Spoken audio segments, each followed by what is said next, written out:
ठीक है भाई। तो क्वेश्चन नंबर 2 में बोल रहा है, question number 2 of homework exercise. हाँ भैया, जिसका क्वेश्चन नंबर 2 डाउट में नहीं है उसने कैसे किया? वानी, कैसे किया बेटा क्वेश्चन नंबर 2? हाँ, ओके। एक से। सो क्वेश्चन नंबर 2 बोल रहा है मीन एंड वेरिएंस। तो आपको पता है भाई, बायनोमियल वेरिएट है, बर्नौली ट्रायल की कहीं ना कहीं बात हो रही है, और यहां पर मीन की वैल्यू है 2 और वेरिएंस की वैल्यू है 1। मतलब किस चीज की वैल्यू दी है भी? किस चीज की वैल्यू दी है? n टाइम्स ऑफ एनपी और की वैल्यू गिवन है, n times of P. p की वैल्यू क्या है? 2 गिवन है। और वेरिएंस की वैल्यू, वेरिएंस क्या होता है? n times of p times of q। इसकी वैल्यू गिवन है, 1 - 3। वैल्यू गिवन है 1। ठीक है। अच्छा भाई, तो यहां से बोल रहा है, अब मुझसे पूछ क्या रहा है? Find the probability that x takes a value greater than 1। मतलब प्रोबेबिलिटी x ग्रेटर देन 1 की, that means 1 minus probability x equals to 0। ये वाली चीज पूछ रहा है, इस चीज के बारे में बात हो रही है। ठीक है। हाँ तो कहीं ना कहीं q की वैल्यू मुझे यहां से मिलती हुई दिख रही है क्या? प्रोबेबिलिटी ऑफ फेलियर मिलता हुआ दिख रहा है क्या? npq हाँ divided by n times of p is equals to 1 divided by 2। अच्छा भाई, तो यहां से q तो मिल गया हाफ, और अगर q प्रोबेबिलिटी ऑफ फेलियर है हाफ, तो प्रोबेबिलिटी ऑफ सक्सेस क्या होगा भाई? प्रोबेबिलिटी ऑफ सक्सेस भी होगा हाँ। हाफ। ठीक है। अच्छा भाई, अब नंबर ऑफ ट्रायल्स कितने हैं? Find the probability that x takes a value greater than 1। इसमें नंबर ऑफ ट्रायल्स नहीं गिवन है। ठीक है, चलो। सर पी को सब्स्टिट्यूट करके 4 आएगा। एनपी को अच्छा,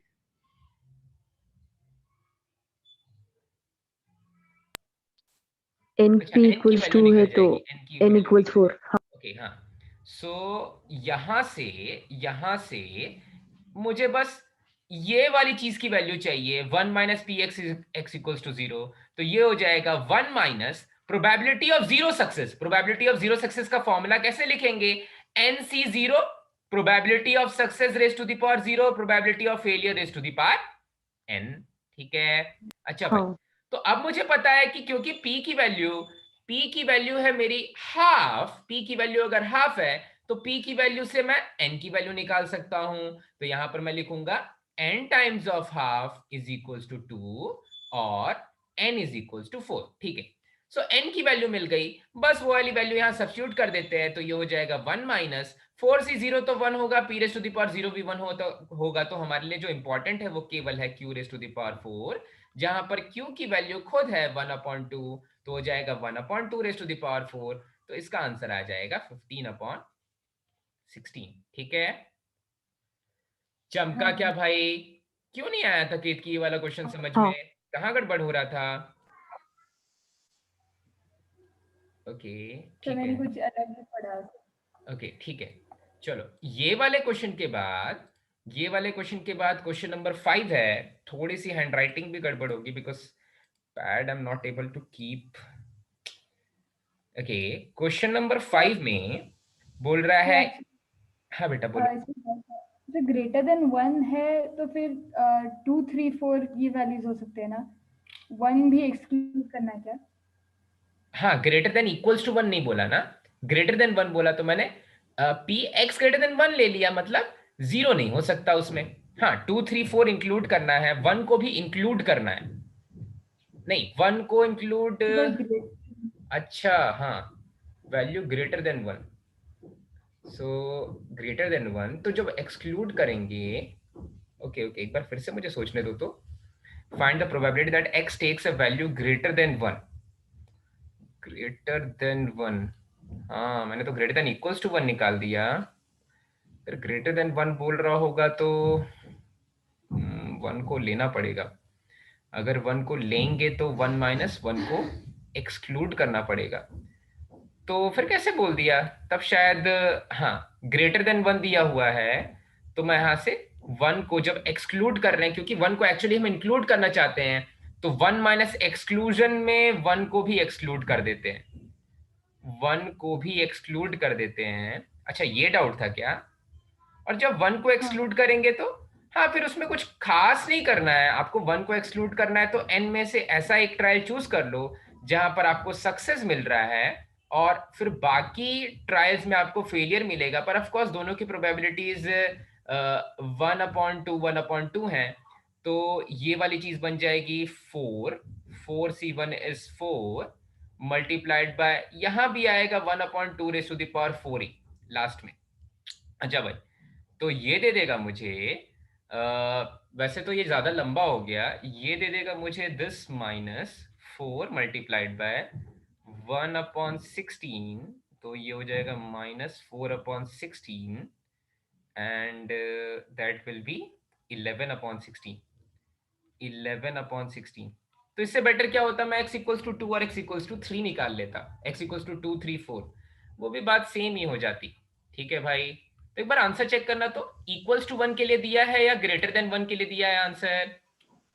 इक्वल टू 15/16 दिया है। इक्वल्स टू 1 के लिए दे दिया है, ओके।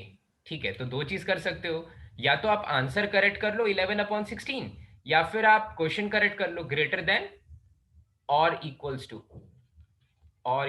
1। ठीक है भाई, चमका? हाँ। हाँ।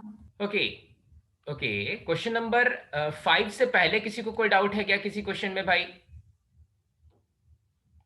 ठीक है, क्वेश्चन नंबर 5 बोल रहा है A and B throw a die alternatively till one of them gets 6 and wins the game, find the respective probabilities if A starts first. Okay, तो जल्दी से आप मुझे बताओगे क्या ये मिसलिनियस का कौन सा क्वेश्चन है? यहां पर ये भी याद कर लेते हैं कि हाँ भाई ये बुक का कौन सा क्वेश्चन है। मिसलिनियस का कौन सा क्वेश्चन है भाई? आई गेस ये लास्ट क्वेश्चन है मिसलिनियस का। मेरे पास अभी बुक नहीं है, ओके, बट फिर भी चल, यहां पर बोल रहा है ए और बी दोनों ढाई अल्टरनेटिवली, मतलब पहले ए फेंकता है फिर बी फेंकता है फिर ए फेंकता है, ऐसा कुछ होता है।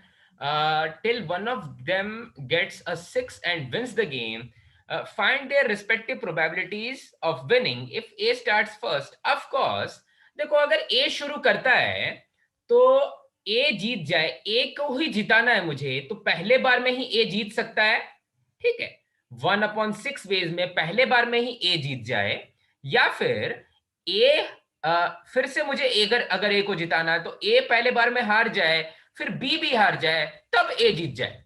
ठीक है, चमका क्या? मुझे ए को ही जिताना है। ठीक है, ए को ही पहले जिताना है, तो बी उसके पहले नहीं जीतना चाहिए। ठीक है, तो पहले बार में ए हार जाए, फिर बी भी हार जाए, फिर ए जीत जाए, या फिर पहली बार में ए हार जाए, दूसरी बार में बी भी हार जाए, फिर ए ने गेम चला, ए हार गया, फिर बी हार गया, और लास्ट में ए जीत जाए, और इसी तरह से ये सिलसिला चलता रहेगा।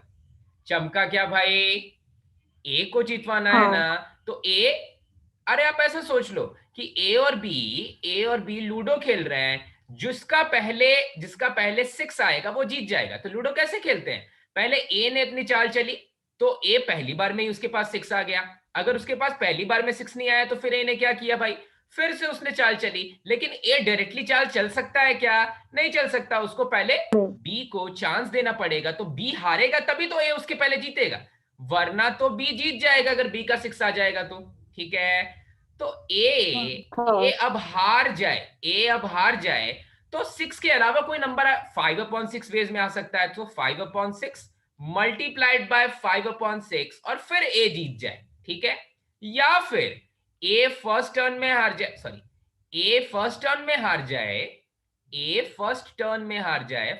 में हार जाए 5/6, फिर ए सेकंड चांस में भी हार जाए, बी फर्स्ट चांस में हार जाए, फिर ए हार जाए, फिर बी हार जाए, और लास्ट में ए जीत जाए, प्लस इसी तरह से सिलसिला चलता रहेगा। तो आपको ध्यान देने की बात यह है कि ए जब जीत रहा है तो वो हमेशा एक इवन नंबर ऑफ ट्रायल्स के बाद जीतेगा।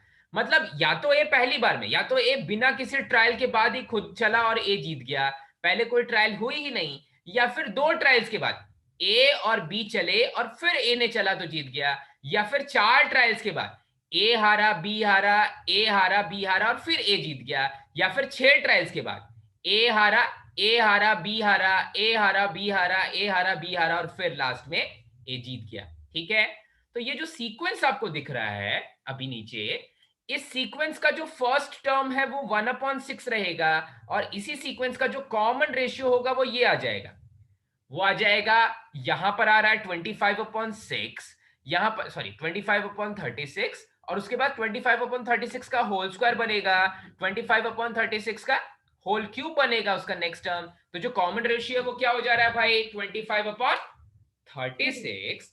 और जो टोटल प्रोबेबिलिटी, ऐसा हो सकता है कि जो गेम है वो इनफाइनाइट नंबर ऑफ ट्रायल्स के बाद, एक ही इनफाइनाइट नंबर ऑफ ट्रायल्स के बाद मेरा गेम खत्म हो रहा है, तो फिर मैं क्या बोलूंगा भाई, ये तो एक इनफाइनाइट जीपी है और इस इनफाइनाइट जीपी का जो सम होगा वो होगा a, that is first term divided by 1 minus common ratio.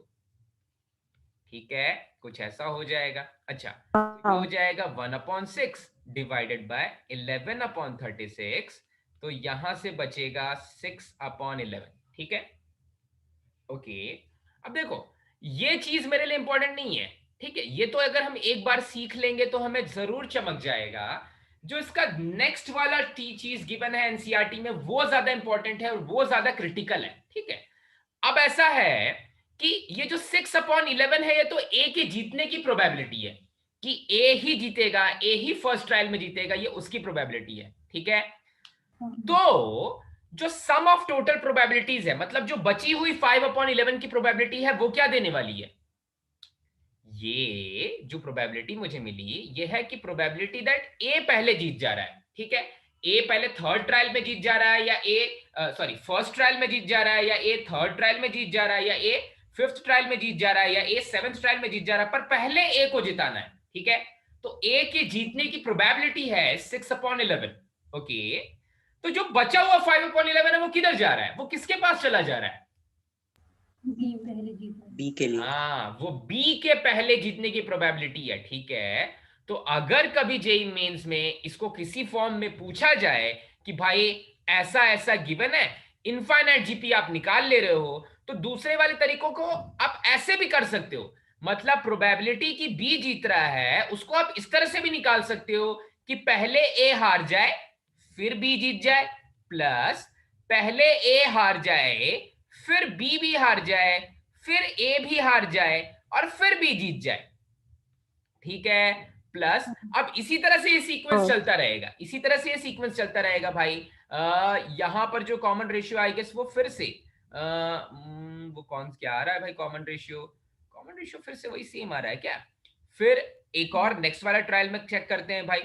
तो पहले ए, अच्छा हाँ, ये बनने वाला है कॉमन रेशियो।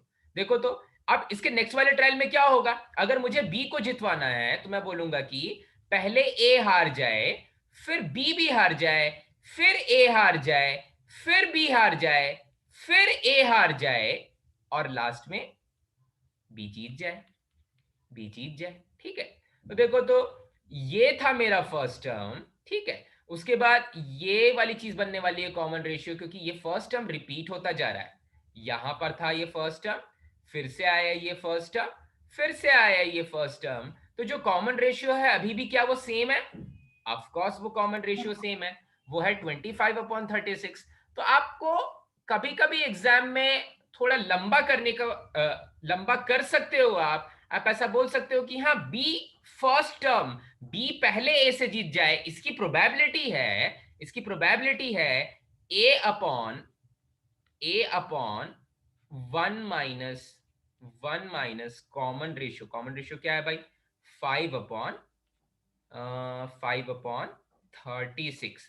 देखो तो ये क्या आ जाता है, ये आ जाता है 5/36 डिवाइडेड बाय अरे ये गड़बड़ क्यों आ रहा है, ये आ जा रहा है कॉमन रेशियो 25/36 है, 25/36 मतलब 11/36। अच्छा, ये आ जा रहा है 11/36। तो हाँ, आप एग्जाम में ऐसा भी निकाल सकते हो, पर उससे बेटर क्या है कि जब ए पहले जीत रहा है तो उसकी प्रोबेबिलिटी है ये 6/11, और अगर ए पहले नहीं जीत रहा है तो कौन जीत रहा है, ऑफ कोर्स केवल दो ही लोग इन्वॉल्व हैं, तो अगर ए पहले नहीं जीत रहा है तो कौन जीत रहा है भाई, बी जीत रहा है। ठीक है, तो प्रोबेबिलिटी बी विंस फर्स्ट वो हम ऐसे भी निकाल सकते हैं, that is 1 minus probability A wins first.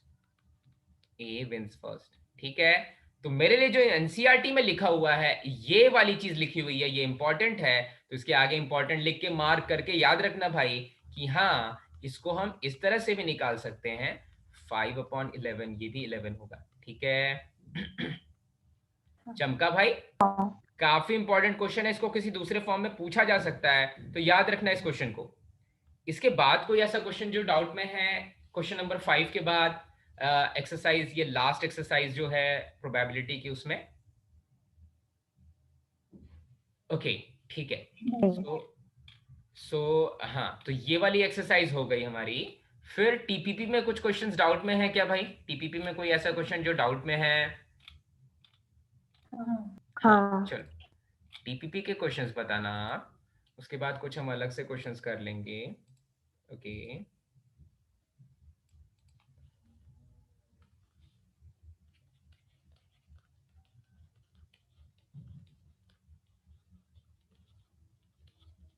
Okay, कौन कौन से क्वेश्चंस डाउट में है भाई?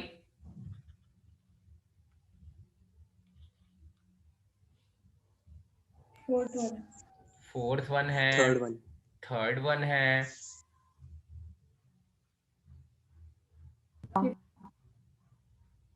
देन कौन सा क्वेश्चन डाउट में है? Bye, ninth eight, one, eighth one, okay, fifth one, fifth one, 11, 11th one,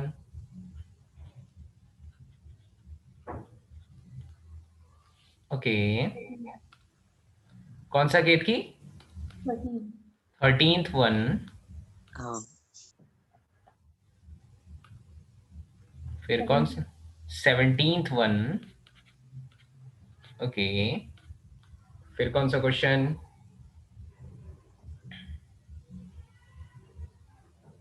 20, 20th, और कोई क्वेश्चन जो डाउट में है?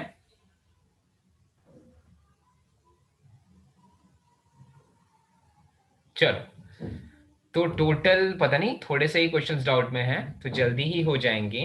ओके, सो टीपीपी 1, और कोई क्वेश्चन है ऐसा क्या जो डाउट में है? the first one, first one है डाउट में? अच्छा एक सेकेंड, तो पहले फर्स्ट वन से शुरू करेंगे, पहले फर्स्ट वन से शुरू करेंगे। केत की आपने नंबर 2, 2 4, 2 6, 2 8, 2 10, आपने बोला था 17 क्वेश्चंस हुए। ओके ठीक है ठीक है, और किसी में डाउट है क्या केत की? नहीं सर, हाँ ठीक है चलो। ओके सो विशल, सर, और हाँ बेटा, 15 और 19 में डाउट नहीं है, लेकिन आंसर क्रॉस चेक करना है कौन कौन से बेटा? सर, 15th और 19th। 15th और 19th में, ठीक है चलो। हाँ, और मतलब उन्होंने नन ऑफ दीज दिया है। अच्छा नन ऑफ दीज है, हाँ उसको चेक कर लेंगे। अच्छा, और किसने किसने ट्राई कर लिया भाई module? Except Neha Ketki and I guess except Neha Ketki, और किसने किसने ट्राई किया module? Mitesh, except Neha Ketki and Mitesh, और किसने किसने ट्राई किया भाई? सर सिर्फ 10 क्वेश्चंस की अच्छा 10th CBP। क्वेश्चंस किए क्या? उसमें कोई डाउट है क्या वानी? हाँ सर यही सारे। यही सारे हैं ना, चलो ठीक है। चलो बाकी जिसने नहीं किया है भुगत हो गया आप कुछ दिनों में, तो समझ में आएगा आप क्या गलतियां कर रहे हो। ओके, क्वेश्चन नंबर 1 में बोल रहा है an anti aircraft gun. Okay, यहां पर बोल रहा है,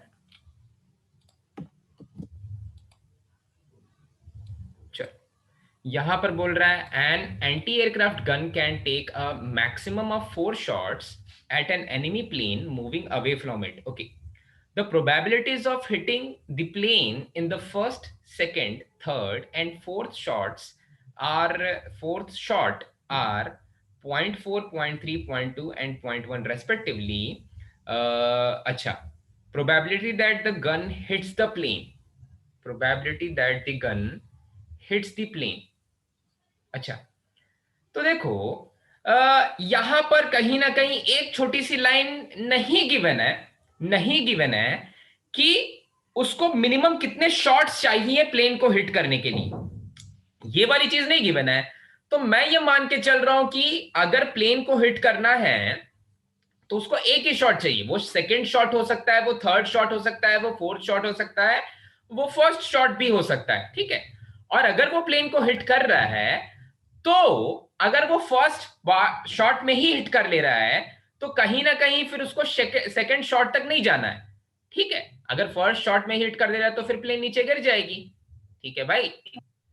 तो हमें ऐसा लेना हाँ। है कि या तो वो प्लेन फर्स्ट शॉट में ही हिट हो जाए, या फिर अगर वो फर्स्ट शॉट में हिट नहीं हो रही है तो सेकंड शॉट में हिट हो जाए, या फिर वो अगर फर्स्ट शॉट में हिट नहीं हो रही है, सेकंड शॉट में हिट नहीं हो रही है तो थर्ड शॉट में हिट हो जाए, या फिर वो अगर फर्स्ट शॉट में हिट नहीं हो रही है, सेकंड शॉट में हिट नहीं हो रही है, प्लस नहीं, फर्स्ट शॉट में हिट नहीं हो रही है, सेकंड शॉट में हिट नहीं हो रही है, थर्ड शॉट में हिट नहीं हो रही है, तो फोर्थ शॉट में हिट हो जाए, ठीक है। अच्छा, हिट करने पर ही मेरा काम खत्म होगा, ठीक है।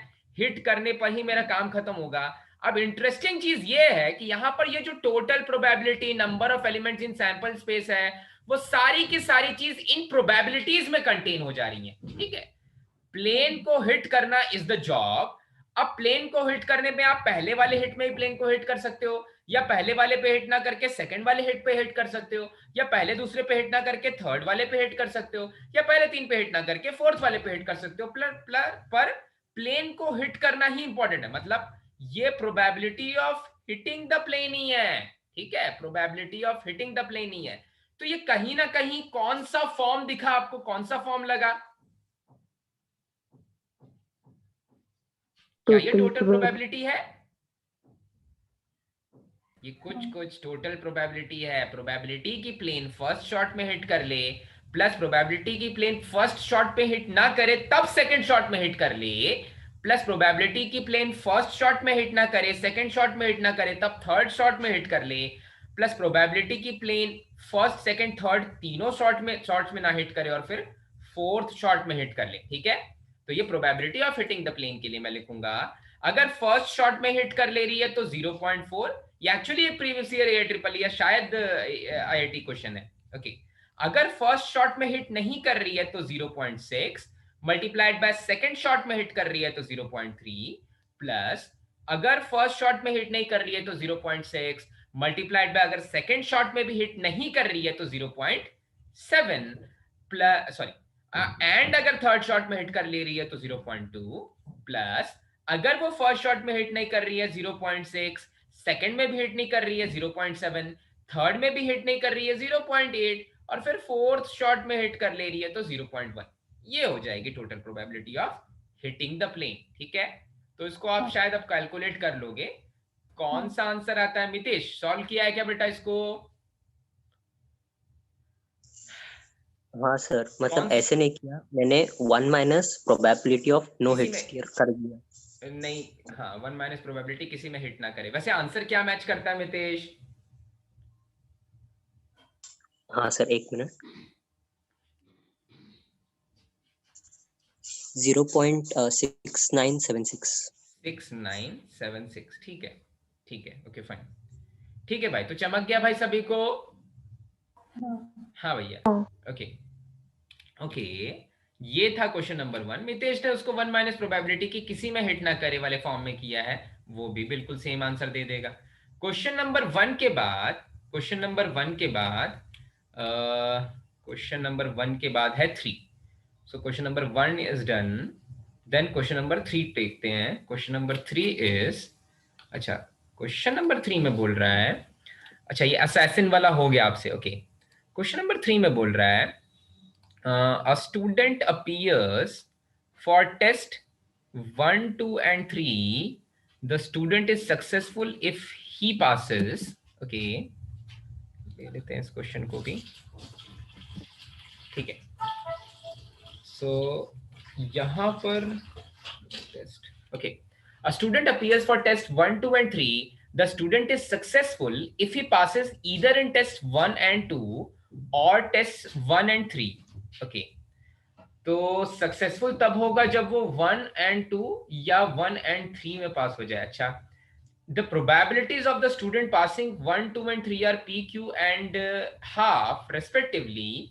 If the probability that student is successful is 1/2, the possible values of p and q are, okay, okay, question number 3 बोल रहा है, क्वेश्चन नंबर 3 बोल रहा है कि स्टूडेंट ने तीनों टेस्ट अपीयर किए, फर्स्ट वाला टेस्ट, सेकंड वाला टेस्ट और थर्ड वाला टेस्ट। अच्छा, स्टूडेंट सक्सेसफुल तभी होगा जब वो टेस्ट 1 and 2, टेस्ट 1 and 2 और टेस्ट 2 and 3 में पास हो जाए। अच्छा, 1 and 2 या फिर 2 and 3 में पास हो जाए। The probability is that student passing in test 1, देखो ये जो भी टेस्ट है ना, इस पे स्टूडेंट के पास होने की जो प्रोबेबिलिटीज है वो इंडिपेंडेंट है, ये इवेंट्स इंडिपेंडेंट। ऐसा नहीं कि वो फर्स्ट में पास हो जाएगा तो क्योंकि उसके फर्स्ट में ज्यादा नंबर आ जा रहे हैं तो और कॉन्फिडेंट हो जा रहा है और इसलिए सेकंड वाले टेस्ट में पास नहीं हो पाएगा। ये सारे के सारे इंडिपेंडेंट इवेंट्स हैं। अच्छा भाई, सारे के सारे इंडिपेंडेंट इवेंट्स हैं और स्टूडेंट के इन टेस्ट में पास करने की प्रोबेबिलिटीज हैं पी, क्यू और हाफ। तो probability that student is successful, तो सक्सेसफुल होने के लिए क्या क्या करना पड़ सकता है? सक्सेसफुल होने के लिए या तो वो स्टूडेंट टेस्ट 1 और 2 में पास हो जाए, तो टेस्ट 1 और 2 में पास होने की प्रोबेबिलिटीज, 1 में पास होने की प्रोबेबिलिटी P है, 2 में पास होने की प्रोबेबिलिटी Q है, ठीक है। या तो 1 और 2 में पास हो जाए, ठीक है, या फिर वो 2 and 3 में पास हो जाए, या फिर वो 2 and 3 में पास हो जाए, तो वो हो जाएगा Q मल्टीप्लाइड बाय हाफ। क्या बोले बेटा? तो वो 1 and 3 है, 2 and 3 नहीं है। 1 and 3 है क्या? अच्छा, 2 and 3 लिख दिया था मैंने, तो इसको 1 and 3 ले लो भाई। अभी एक चीज हम मिस कर रहे हैं, 1 and 3 में पास हो रहा है और 1 और 2 में पास हो रहा है। अच्छा, 1 and 3 में पास होने की प्रोबेबिलिटी हो जाएगी, 1 and 3 में पास होने की प्रोबेबिलिटी हो जाएगी P and हाफ। अच्छा, P and हाफ। और कुछ मिस कर रहे हैं, वो स्टूडेंट तब भी तो सक्सेसफुल हो सकता है अगर वो 1 2 3 1 2 3 तीनों में पास हो जाए, तो वो वाली चीज को ऐड करना पड़ेगा या सब्ट्रैक्ट करना पड़ेगा? ऐड करना पड़ेगा। हाँ। प्रोबेबिलिटी की वो 1 और 2 में पास हो, 1 and 2 में पास हो रहा है, प्रोबेबिलिटी की वो 1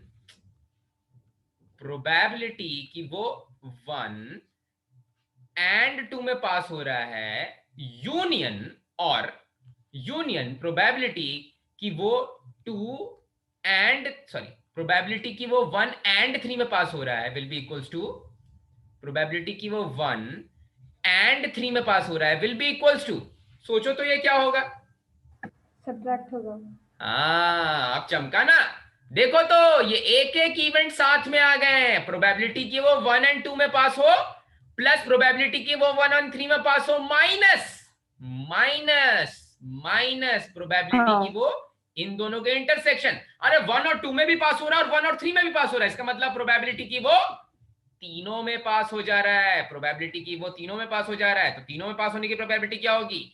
1 में भी पास हो गया, 2 में भी पास हो गया और 3 में भी पास हो गया, ठीक है। ये है प्रोबेबिलिटी की वो 1 and 2 में पास हो रहा है प्लस प्रोबेबिलिटी की वो 1 and 3 में पास हो रहा है माइनस प्रोबेबिलिटी की वो 1 and 2 and 3 में पास हो रहा है, ठीक है। ये वाली चीज निकाल ली हमने। अच्छा भाई, और यही वाली प्रोबेबिलिटी की कितनी गिवन है भाई? सक्सेसफुल हो जा रहा है, यही वाली प्रोबेबिलिटी है हाफ गिवन। तो P और Q की पॉसिबल वैल्यूज क्या क्या हो जाएंगी? अच्छा भाई, यहां से मिलेगा हाफ इज इक्वल्स टू, अरे यहां पर 3 नहीं 2 होगा, यहां पर 3 नहीं 2 होगा। अच्छा भाई, half is equals to PQ minus PQ by 2, that is PQ by 2 plus P by 2। अच्छा, तो 2 से 2 तो कैंसिल होने वाला है, इसका मतलब P multiplied by Q plus 1 is equals to 1, P multiplied by Q plus 1 is equals to 1। तो सोचो तो भाई, अब तो देखो 2 वेरिएबल है, एक इक्वेशन है, तो इसके बाद तो मुझे केवल चेक करना पड़ सकता है, A ऑप्शन नहीं है, B ऑप्शन नहीं है, सी ऑप्शन है, सी ऑप्शन है, ठीक है, 1 और 0 सेटिस्फाई कर रहा है, ठीक है, तो सी हो जाएगा करेक्ट। ठीक है भैया, चमका। चल क्वेश्चन नंबर 4 देखते हैं, क्वेश्चन नंबर 4 देखते हैं। ओके, क्वेश्चन नंबर 4 में बोल रहा है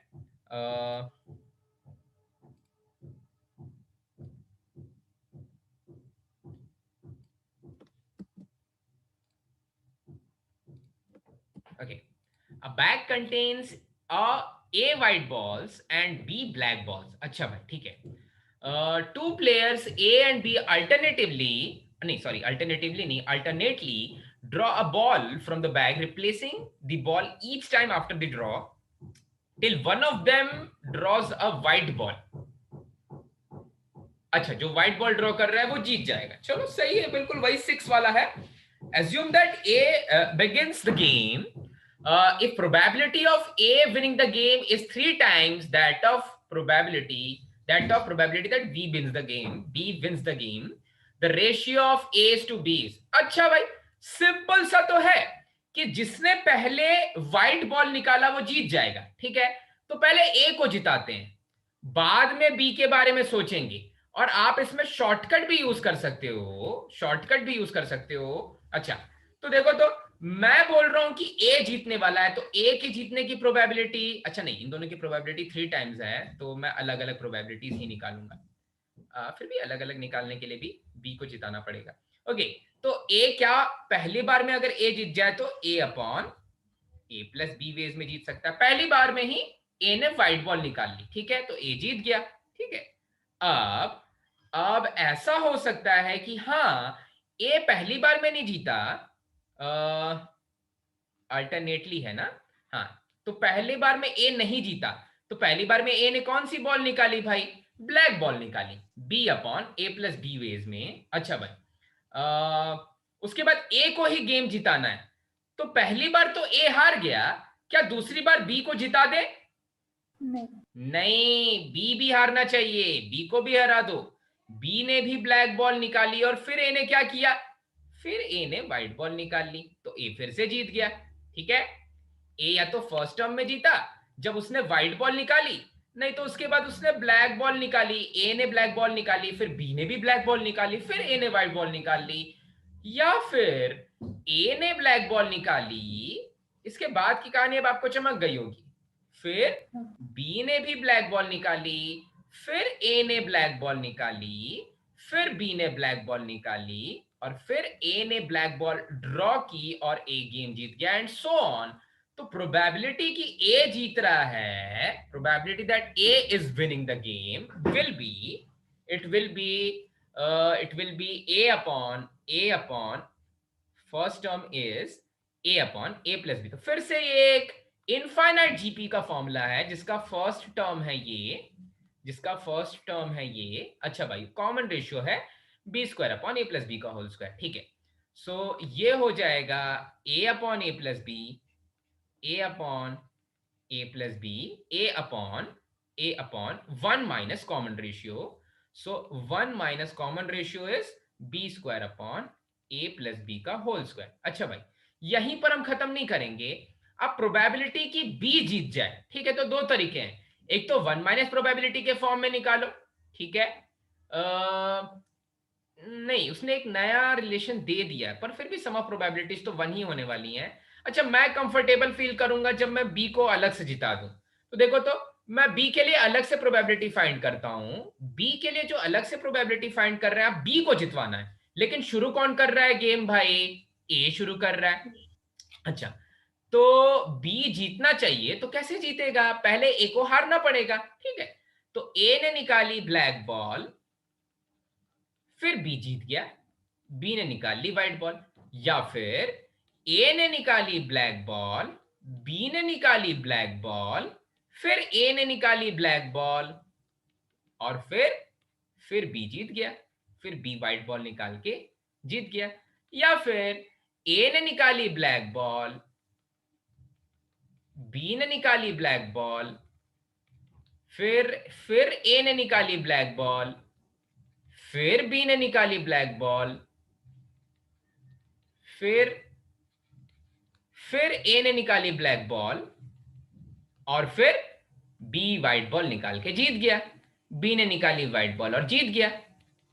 ठीक है, तो आपको कहीं ना कहीं चमक गया होगा कि इसमें ये बिल्कुल उसी का फोटोकॉपी नहीं दिख रहा है आपको, बिल्कुल उसी वाले क्वेश्चन का फोटोकॉपी है। फर्स्ट टर्म, फर्स्ट टर्म, इधर आ जाओ थोड़ा सा, ये है मेरा फर्स्ट टर्म और कॉमन रेशियो अभी भी वही है, सेम सेम खेल रहे हैं भाई। ठीक है, तो देखो प्रोबेबिलिटी की बी जीत रहा है, ये हो जाएगी first term that is A B upon A plus B का whole square, first term divided by 1 minus common ratio अभी भी सेम है। कॉमन रेशियो क्या है भाई? कॉमन रेशियो है B square divided by A plus B का whole square. अच्छा भैया, ये तो कैंसिल होने वाला है और एक चीज गिवन है कि probability of A winning the game is 3 times that of B winning the game, तो this is equals to 3 times of this. Probability जो बी जीत रहा है वो प्रोबेबिलिटी है ये, तो this thing is equals to ये वाली चीज क्वेश्चन में गिवन है, प्रोबेबिलिटी ए जीत रहा है is 3 times of probability of winning of B. ठीक है, तो ये वाली चीज अगर क्वेश्चन में गिवन है तो इस वाले फॉर्मूले से हाँ डिनोमिनेटर कैंसिल हो जाएगा। इनफैक्ट एक और चीज कैंसिल होते हुए दिख रही है मुझे, ये a प्लस बी से a प्लस बी कैंसिल हो जाएगा, तो बचा क्या भाई? बचा a is equals to 3ab divided by a plus B. ठीक है, तो यहां से इसको थोड़ा सा सॉल्व करेंगे तो क्या आ जाएगा? ये आ जाएगा a square plus A B is equals to 3ab, या फिर a square is equals to 2ab। अच्छा, अब व्हाइट बॉल्स 0 नहीं होंगी तो a को कैंसिल कर देंगे और मुझे मिल जाएगा a is equals to 2b, और a और b का ratio a is equals to 2 times of b, और a और b का रेशियो है, b और a का रेशियो है, a और b का रेशियो है, तो ये आ जाएगा, a कैंसिल हो गया तो a अपॉन b आ जाएगा 2:1। ठीक है, सेकंड में चेक करता हूँ 2:1 है कि नहीं, हाँ एक आंसर है। ठीक है भाई, चमका, ये तो वही वाला क्वेश्चन है, 6 पहले कौन निकाल रहा है, हाँ। जिसने निकाल लिया वो जीत जाएगा। ठीक है, तो चलो भाई क्वेश्चन नंबर 4 हुआ। क्वेश्चन नंबर 4 के बाद काफी अच्छा टीपीपी है भाई। क्वेश्चन नंबर 4 के बाद क्वेश्चन नंबर 5 ट्राई करते हैं। तो क्वेश्चन नंबर 5 इज, कहाँ गया, हाँ अच्छा, ये भी इनफाइनाइट सीक्वेंस का क्वेश्चन है। अब बोल रहा है मुझे कि हाँ, a pair of unbiased dice is rolled till sum of either 5 or 7 is obtained। अच्छा, a pair of unbiased dice is rolled till a sum of either 5 or 7 is obtained। ठीक है, तब तक रोल करते रहेंगे जब तक 5 ना आ जाए या फिर जब तक 7 ना आ जाए। Probability that 5 comes before 7। अच्छा, प्रोबेबिलिटी 5 7 से पहले आ जाना चाहिए, मतलब जब 5 आ जाएगा तो हम जीत जाएंगे, वैसा कुछ है, कुछ ये उसी ओर इशारा कर रहा है। ठीक है, तो मैं पहले तो चेक करता हूं कि 5 आने की प्रोबेबिलिटी क्या है। प्रोबेबिलिटी की 5 आ जाए वो क्या आ जाएगा? 1 4 में आ सकता है, 4 1 में आ सकता है, और 3 2 2 3 में आ सकता है भाई। तो फेवरेबल केसेस कितने हो गए? 4 हो गए favourable cases. Total number of cases कितने थे? 36 थे। तो 5 आने की प्रोबेबिलिटी हो जाएगी 1/9। अच्छा, प्रोबेबिलिटी की 7 आ जाए, 7 आने की प्रोबेबिलिटी, अच्छा 6 1 में आ सकता है, 7 6 1 1 6 में आ सकता है, 5 2 2 5 में आ सकता है, और 4 3 3 4 में आ सकता है। तो 7 आने की प्रोबेबिलिटी है 6/36, दैट इज 1/6। अच्छा, अब अगर मुझसे यहां पर तो मुझे दिख रहा है इधर 5 और 7, तो 5 7 से पहले कैसे कैसे आ सकता है? 5 7 से पहले कैसे कैसे आ सकता है? Probability that 5 comes before 7, 5 comes before 7, ये तब हो सकता है जब अच्छा 5 और 7 तो कभी एक साथ नहीं आ रहे, तो ऐसा तब हो सकता है जब 5 आ जाए, जब पहले ही वाले ट्रायल में 5 आ जाए। ठीक है, तब हो सकता है, या फिर पहले वाले ट्रायल में देखो, हम लोग सेकेंड टर्न तक कब जाएंगे, हम दूसरे वाले ट्रायल में कब जाएंगे, जब पहले वाले ट्रायल में ना ही 5 आएगा ना ही 7 आएगा। ठीक है, कितना इंटरेस्टिंग क्वेश्चन है। देखो अभी तक हम क्या करते थे कि अगर 5 नहीं आता था तो, अगर ए नहीं आता था तो बी को जितवा देते थे। ठीक है, यहां पर ऐसा नहीं है, यहां पर क्या है भाई, नेक्स्ट वाले ट्रायल तक तभी जाएंगे जब ना ही 5 आए ना ही 7 आए और फिर 5 आ जाए। ठीक है, तो इसको ध्यान से समझो, पहले वाले में 5 आ जाए प्लस पहले वाले में 5 भी ना आए और 7 भी ना आए और फिर नेक्स्ट वाले में 5 आ जाए, या फिर पहले वाले में भी 5 ना आए एंड 7 ना आए, फिर दूसरे वाले में भी 5 ना आए एंड 7 ना आए और तीसरे वाले में 5 आ जाए। ठीक है, एंड सो ऑन। चमका क्या? हाँ। अब ये 5 भी नहीं आए और 7 भी ना आए, ऐसा कब हो सकता है? तो 5 आने के कितने फेवरेबल केसेस हैं? 4। 7 आने के कितने फेवरेबल केसेस हैं? 6। क्या दोनों का कोई इंटरसेक्शन है? क्या दोनों का कोई इंटरसेक्शन है? एक में है 2 3 3 4, नहीं, एक में है 2 3 5, एक में है 3 4, कोई इंटरसेक्शन नहीं है। 5 और 7, अरे दो नंबर्स का सम कभी 5 और 7 एक साथ हो ही नहीं सकता, तो इनका कोई इंटरसेक्शन नहीं है। तो वो केसेस जिसमें 5 और 7 दोनों ना आए, वो केसेस कौन कौन से होंगे भाई?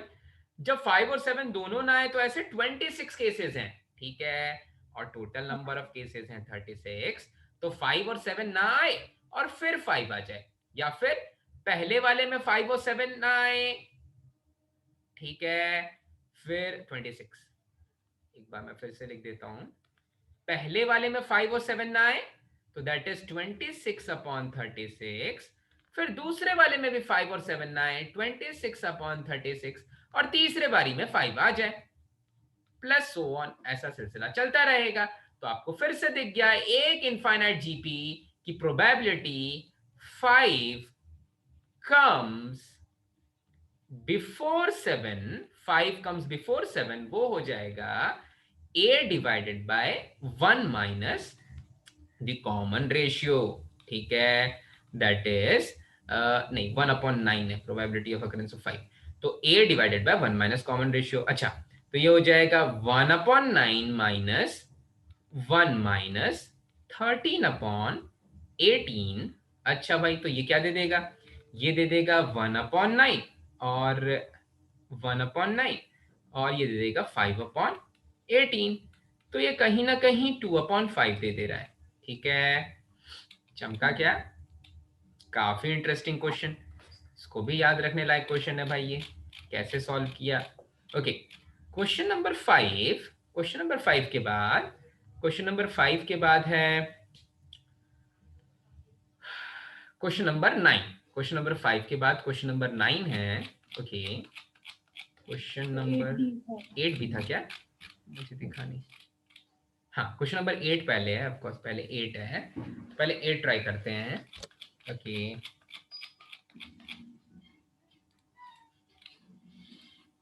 क्वेश्चन नंबर 5 के बाद है क्वेश्चन नंबर 8। अच्छा, सेट्स के ऊपर क्वेश्चन है क्या?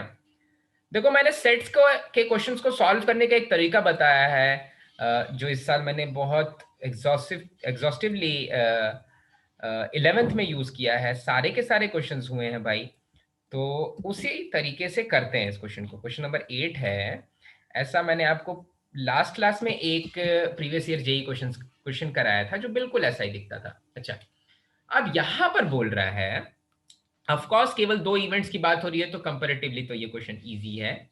अगर केवल 2 इवेंट्स की बात हो रही है तो कंपैरेटिवली ये क्वेश्चन थोड़ा सा इजी है। अरे आजा मेरे भाई,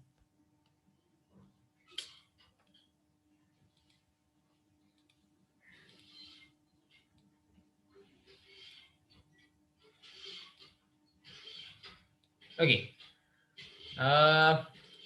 ठीक है। So PA complement is 0.3 and PB is 0.5। ठीक है, कैसे बताया था भाई? एक वेन डायग्राम ले लेंगे और उसके ऊपर 2 सेट्स ले लेंगे और रीजन्स में डिवाइड करेंगे, अपने सेट्स को रीजन्स में डिवाइड करेंगे तो क्वेश्चन इजी हो जाएगा। ठीक है, अच्छा भाई, पहले देख लेते हैं निकालना क्या है। probability of occurrence of B given that A union B complement has already occurred, it will be equals to probability of occurrence of B and occurrence of B and probability of occurrence of A union B complement, अच्छा, divided by probability of occurrence of A union B का complement. अच्छा भाई, सो ऊपर वाले को तो काफी easily solve कर सकते हैं. The numerator will be B intersection A यानी A इंटरसेक्शन B. और क्या होता है भाई B intersection B complement? It is a null set and empty set. तो ये निकालना है, probability of occurrence of A intersection B divided by probability of occurrence of A union B complement. चलो अब सोचो, probability of occurrence of B given है 0.5, only B नहीं given है, probability of occurrence of B given है, ठीक है. तो देखो तो intersection है 0.5, intersection 0.3, intersection है 0.3 and probability of occurrence of B is 0.5. तो actually only B क्या है? 0.2. और देखो तो A कॉम्प्लीमेंट है 0.3, इसका मतलब A है 0.7, तो only A है 0.4, ठीक है. और जो बाहर में इन दोनों के बाहर वाली दुनिया है वो है 0.1, क्योंकि सबका सम क्या होना चाहिए भाई? 1 आ जाना चाहिए. अच्छा भैया, अब बोल रहा है ये, यहां तक सभी को क्लियर है? बस इसके बाद की कहानी तो आपको दिख गई होगी भाई. अब बोल रहा है कि A इंटरसेक्शन B ले लो, A इंटरसेक्शन B इज 0.3 और A यूनियन B का कॉम्प्लीमेंट, B का कॉम्प्लीमेंट मतलब B के बाहर बाहर की सारी चीजें, B के बाहर बाहर की सारी चीजें. अच्छा, और B के बाहर बाहर की सारी चीजों के साथ यूनियन ले लेना है A का, ठीक है. तो देखो मैं ऐसा करता हूं इसको, A B C D. अच्छा, तो अगर मुझे चाहिए A यूनियन B का कॉम्प्लीमेंट, तो A यूनियन B का कॉम्प्लीमेंट में B का कॉम्प्लीमेंट क्या है? B का कॉम्प्लीमेंट है A C और D वाला रीजन, B का कॉम्प्लीमेंट है, ठीक है. नहीं, इनफैक्ट C वाला रीजन भी नहीं है. तो B के कॉम्प्लीमेंट में कौन कौन सा रीजन आ रहा है? A और D वाला रीजन, ठीक है. रीजन A और रीजन D. A का मतलब जब मैं लिखता हूं ना, जब ये A लिखता हूं तो मैं केवल सेट A के एलिमेंट्स को कंसिडर कर रहा हूं, ओनली A. जब C लिखता हूं तो दोनों के एलिमेंट्स को कंसिडर कर रहे हैं. जब B लिखता हूं तो ओनली B कंसिडर कर रहा हूं. जब D लिखता हूं तो ये बाहर वाला रीजन, कॉम्प्लीमेंट वाला रीजन. तो B कॉम्प्लीमेंट हो जाएगा मेरे लिए वो रीजन, वो सारा का सारा रीजन जो A के अंदर है और D के अंदर है. और A का मतलब हो जाएगा A का रीजन और C का रीजन. और यूनियन का मतलब क्या होता है? इस तरह के डिवीजन में आप क्या करो, यूनियन को ट्रीट करो एडिशन के फॉर्म में. तो मुझे वो सारा का सारा रीजन लेना है जो A में भी है, C में भी है एंड जो A में भी है और D में भी है. तो सारा का सारा रीजन जो A, C और D में है. और A, C और D क्या है भाई? A है 0.4, C है 0.3, sorry, A union B complement, okay, A है 0.4, C है 0.3 और D है 0.1, ठीक है भाई. वो सारा का सारा रीजन जो B के बाहर है यूनियन A. हाँ भाई, तो ये आ जाएगा 4 3 7, ये आ जाएगा 3/8, ठीक है. एक बार 3/8 इज नथिंग. एक बार फिर से मैं चेक करता हूं. मुझे चाहिए डिनोमिनेटर में A यूनियन B का कॉम्प्लीमेंट, A यूनियन B का कॉम्प्लीमेंट. अच्छा, तो A यूनियन B का कॉम्प्लीमेंट में B के बाहर बाहर वाली दुनिया को देखो. B का कॉम्प्लीमेंट का मतलब है कि of course region belonging to A as well as region belonging to D. अच्छा भाई, और A का मतलब है region belonging to A as well as region belonging to C, as well as region belonging to C. तो ये आ जाएगा region belonging to A, region belonging to D as well as region belonging to C. हाँ, ये तो आ रहा है 3/8. पर 3/8 कितना होता है? This will be 8 3s are 24, 3 point something आना चाहिए इसका आंसर। 3 पॉइंट समथिंग तो इसमें कुछ नहीं है। व्हाट इज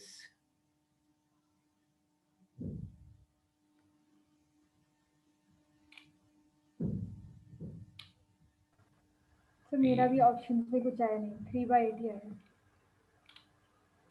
ओके तो आप एक बार मुझे एग्जैक्टली कैलकुलेट करके बता सकते हो क्या 3/8 कितना आ रहा है? 0.37। 0.37। ओके ठीक है, सो आप लिख लो भाई इसका आंसर 0.37 आ रहा है, 0.37 आ रहा है। इनमें से कोई आंसर नहीं आ रहा है। पर इंपॉर्टेंट चीज क्या है भाई? इंपॉर्टेंट चीज मैं ऐसा बोल रहा हूं कि आप जैसा करते हो ना, मुझे पता है आप क्या कर रहे होगे यहाँ पर। आप क्या सेट्स के टर्म्स में खेले क्या? ए यूनियन बी कॉम्प्लीमेंट ये होगा, इस तरह से खेलते हो क्या कि ए यूनियन बी कॉम्प्लीमेंट आप कैसे निकालते हो? हाँ, इस बार ऐसे ही किया, वेन डायग्राम। इस बार ऐसे ही किया ना? मतलब मैं चाहता हूं कि आप ऐसे ही करो, इस तरह से रीजन्स में डिवाइड करके करो, ठीक है? या अगर आपको इससे आसान कुछ लगता है तो आप ऐसा कर सकते हो, क्योंकि अभी मैंने रिसेंटली ये चीज पढ़ाई है इसलिए मेरे दिमाग में ये चीज है। ओके आप एग्जैक्ट वैल्यू बोल रहे थे 0.37। चलो 0.37 आ रहा है, इतना मान के चलते हैं। पर ओके ठीक है, सो ये था क्वेश्चन नंबर 8। क्वेश्चन नंबर 8 के बाद क्वेश्चन नंबर 9 है। क्वेश्चन नंबर 9 में बोल रहा है, ओके क्वेश्चन नंबर 9 में बोल रहा है ये सारे के सारे इंडिपेंडेंट इवेंट्स हैं और probability of occurrence of A is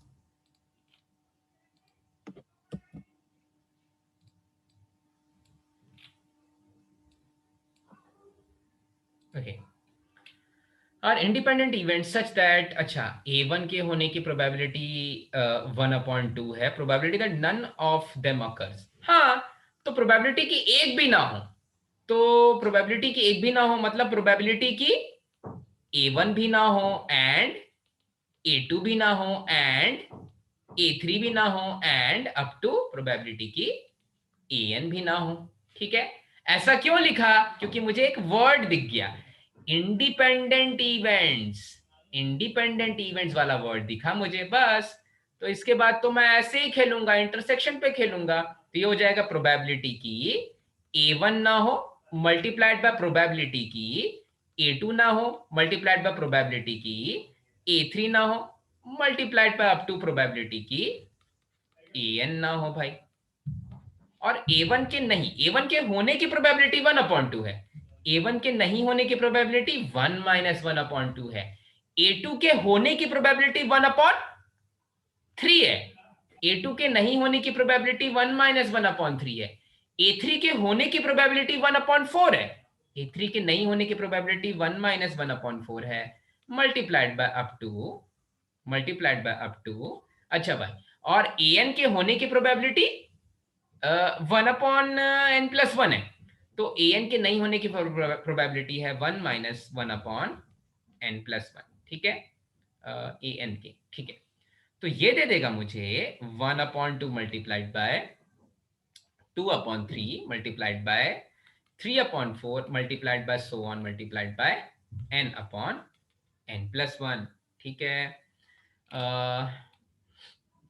n events, तो जब n रखेंगे तो आ जाएगा n/n+1। ठीक है, तो अब डायगोनल कैंसिलेशन होगा, कुछ कुछ डायगोनल कैंसिलेशन होगा, कुछ कुछ डायगोनल, ये तो होता रहेगा। तो बचेगा क्या भाई? 1/n+1। ठीक है, चमका क्या? ये आ जाएगा।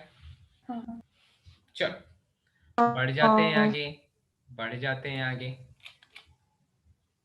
ओके सो हो गया क्वेश्चन नंबर 9। क्वेश्चन नंबर 9 के बाद है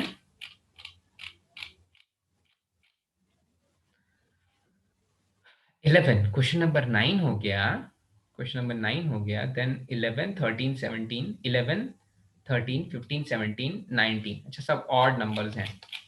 चलो 11th वाला क्वेश्चन देखते हैं, question number 11। Okay question number 11,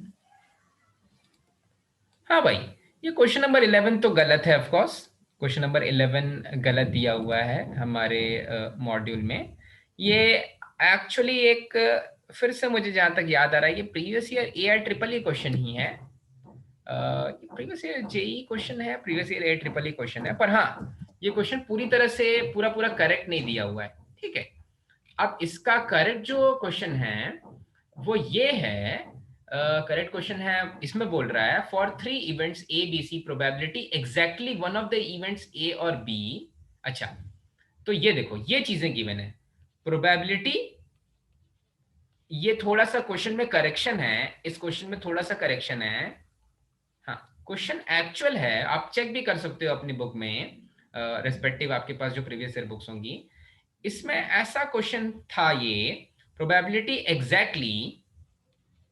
exactly ए और बी अकर्स, ये वाली चीज, या फिर प्रोबेबिलिटी एग्जैक्टली वन ऑफ लिख दो, वन ऑफ ए और B occurs, one of B और सी अकर्स, या फिर प्रोबेबिलिटी एग्जैक्टली सी और ए अकर्स।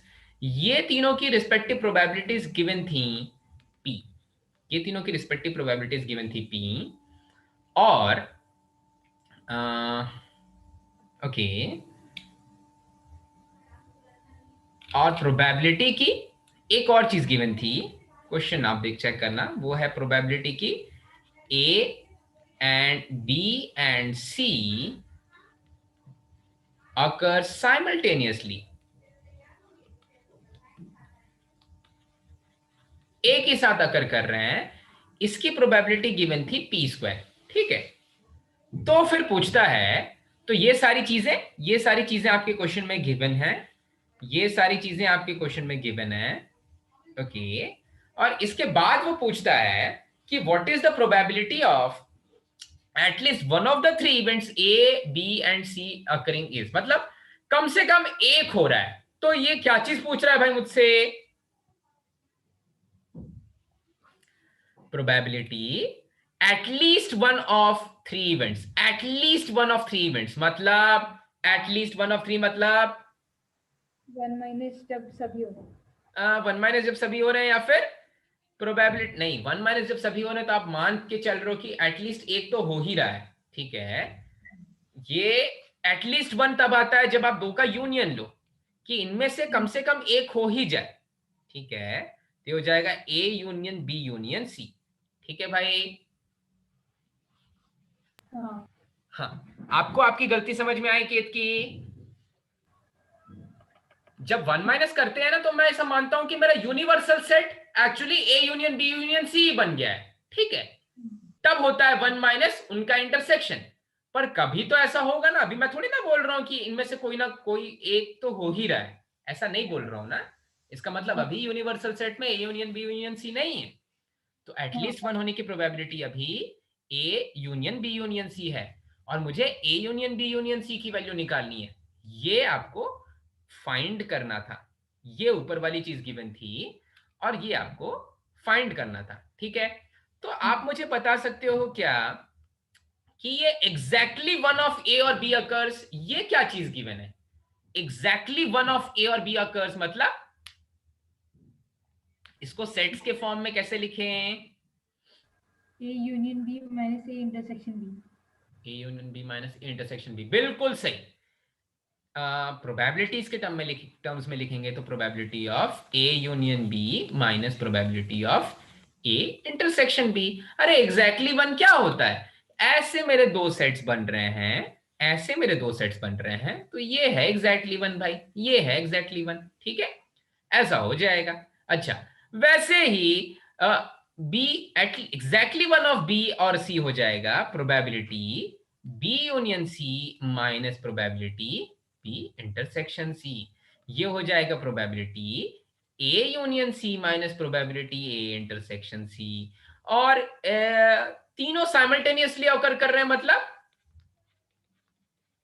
एक ही साथ हो जा रहे हैं, तीनों साथ में हो रहे हैं, A intersection B intersection C, ये गिवन है, तो आपको ये चीज निकालनी है। अच्छा, आपको पता है कि A union B union C होता है probability of occurrence of A plus probability of occurrence of B plus probability of occurrence of C minus probability of occurrence of A union नहीं A intersection B minus probability of occurrence of B intersection C minus probability of occurrence of C intersection A और इसके साथ में plus probability of occurrence of A intersection B intersection C।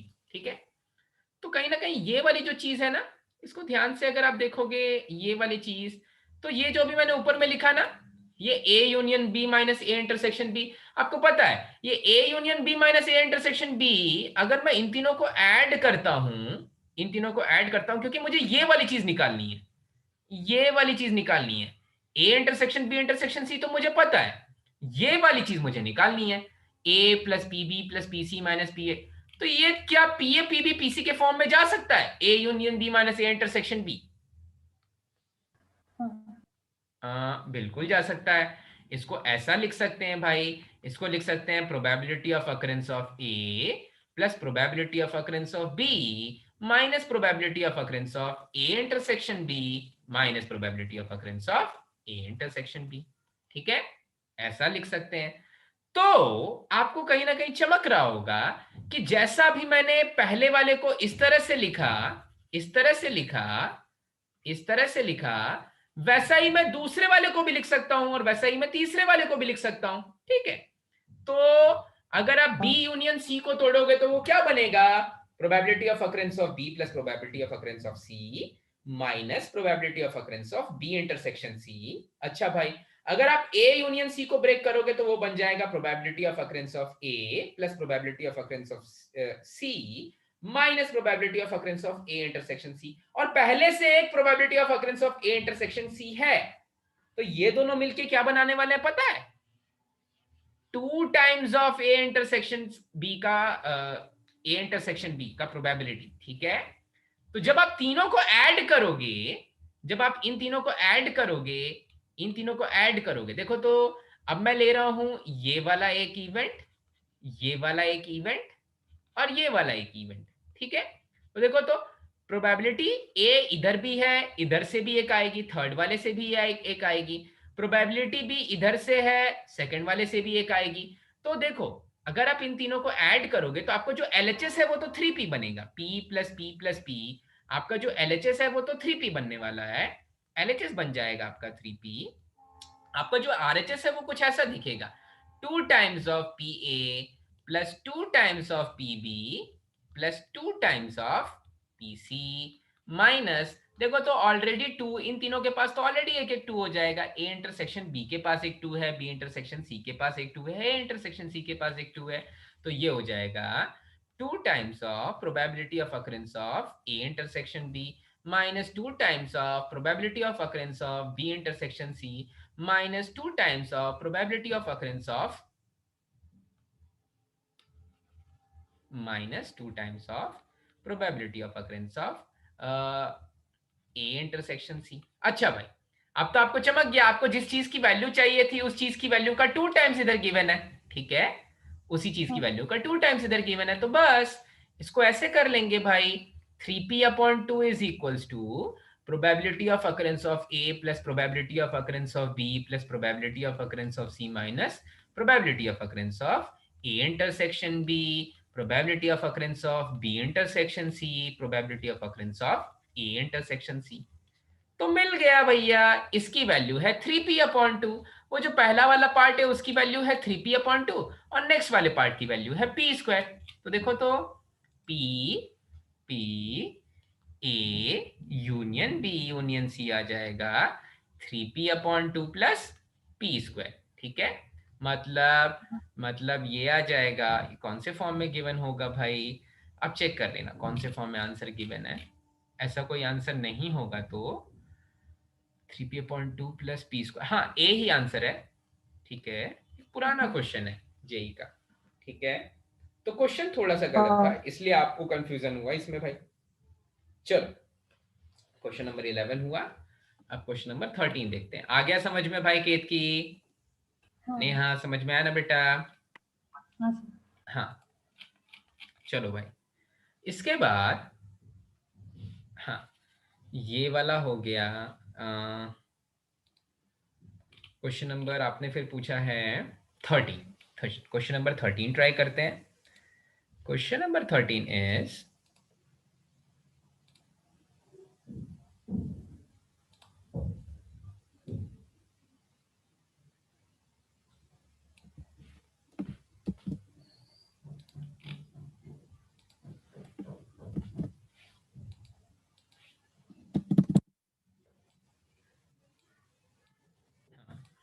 एक bag में कुछ white balls हैं और कुछ ब्लैक बॉल्स हैं। अच्छा, all combinations of balls being equally likely, मतलब कितनी भी व्हाइट बॉल्स कितनी भी ब्लैक बॉल्स हो सकती हैं।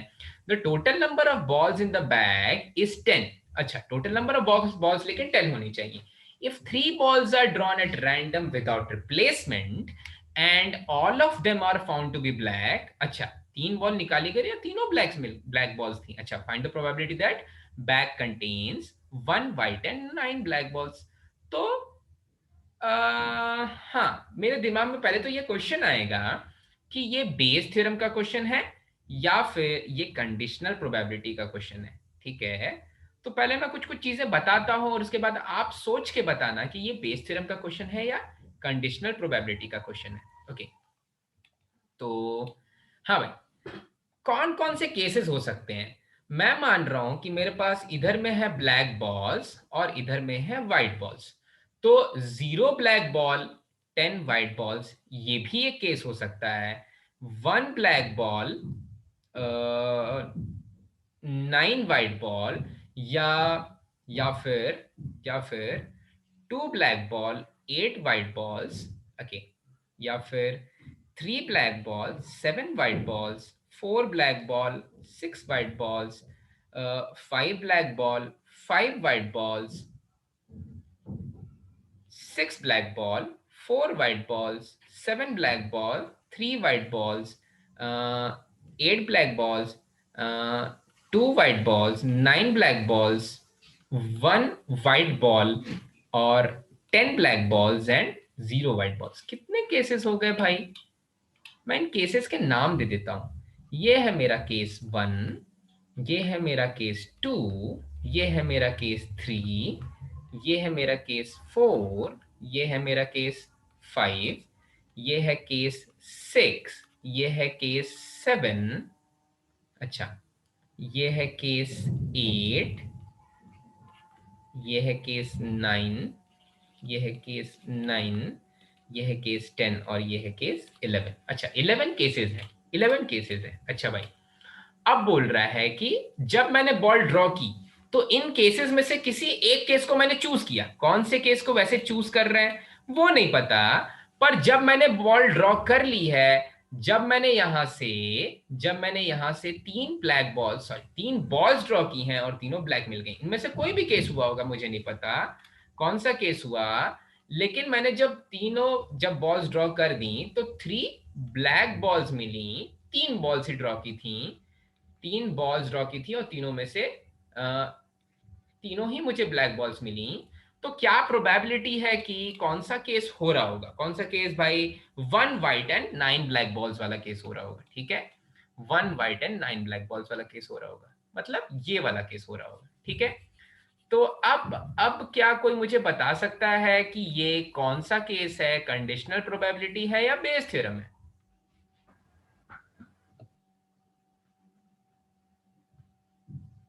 कोई रोशनी डालेगा क्या? ये कंडीशनल प्रोबेबिलिटी है या बेस थ्योरम है भाई?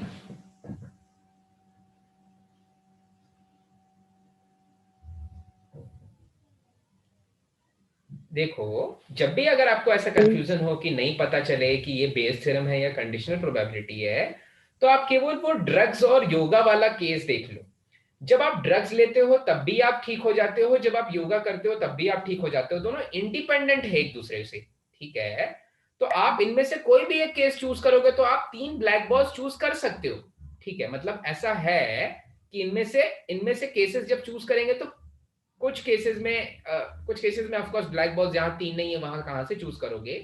पर हाँ, बाकी जो केसेस दिख रहे हैं, बाकी जो केसेस, अरे आप केसेस तो इक्वली लाइकली है ना भाई, ये सब में से कुछ भी हो सकता है, ये सब में से कुछ भी हो सकता है। 0 ब्लैक बॉल्स भी हो सकती है, वहां से आप 3 ब्लैक बॉल्स ड्रॉ नहीं कर सकते, वो एक इम्पॉसिबल इवेंट हो जाएगा, वहां से प्रोबेबिलिटी 0 हो जाएगी। पर ऐसा तो नहीं है कि आप 9 ब्लैक बॉल्स और 1 व्हाइट बॉल ले रहे हो तो ये वाला केस कहीं 8 ब्लैक बॉल और 2 व्हाइट बॉल्स के केस से डिपेंडेंट है। डिपेंडेंट नहीं है। आप कोई भी एक केस चूज कर रहे हो ना तो आपका काम चल जा रहा है, आपको प्रोबेबिलिटी मिल जा रही है, आप 3 बॉल्स ड्रॉ कर रहे हो, ठीक है, ठीक है। तो कौन सा केस बनेगा भाई, डिपेंडेंट एक दूसरे के ऊपर नहीं हो रहे हैं, तो कौन सा केस बनेगा, काम चल जा रहा है। अगर योगा लिया तब भी ठीक हो जा रहे थे, अगर मेडिकेशन किया तब भी ठीक हो जा रहे थे, तो दोनों तरह से ठीक हो जा रहे थे भाई। तो कहीं ना कहीं कौन सा केस है भाई, कौन सा प्रोबेबिलिटी का थ्योरम लगेगा, कंडीशनल प्रोबेबिलिटी का या लगेगा या बेस थ्योरम लगेगा भाई, बेस थ्योरम लगेगा, बिल्कुल सही, ठीक है, बेस थ्योरम लगेगा, क्योंकि इंडिपेंडेंट केसेस हैं। अब क्या बोल रहा है ये समझते हैं।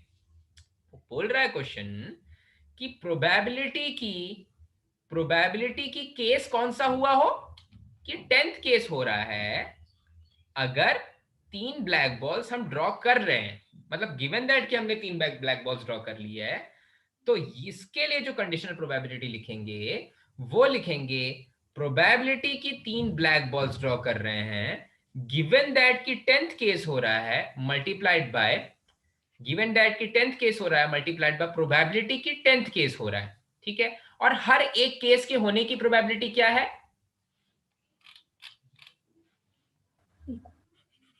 इक्वल है, 1/11, इक्वली लाइकली है, सारे केसेस इक्वली लाइकली हैं। ऐसा नहीं कि 10 व्हाइट बॉल्स और 0 ब्लैक बॉल्स ज्यादा केसेस में हो सकते हैं, सारे केसेस इक्वली लाइकली हैं, ठीक है।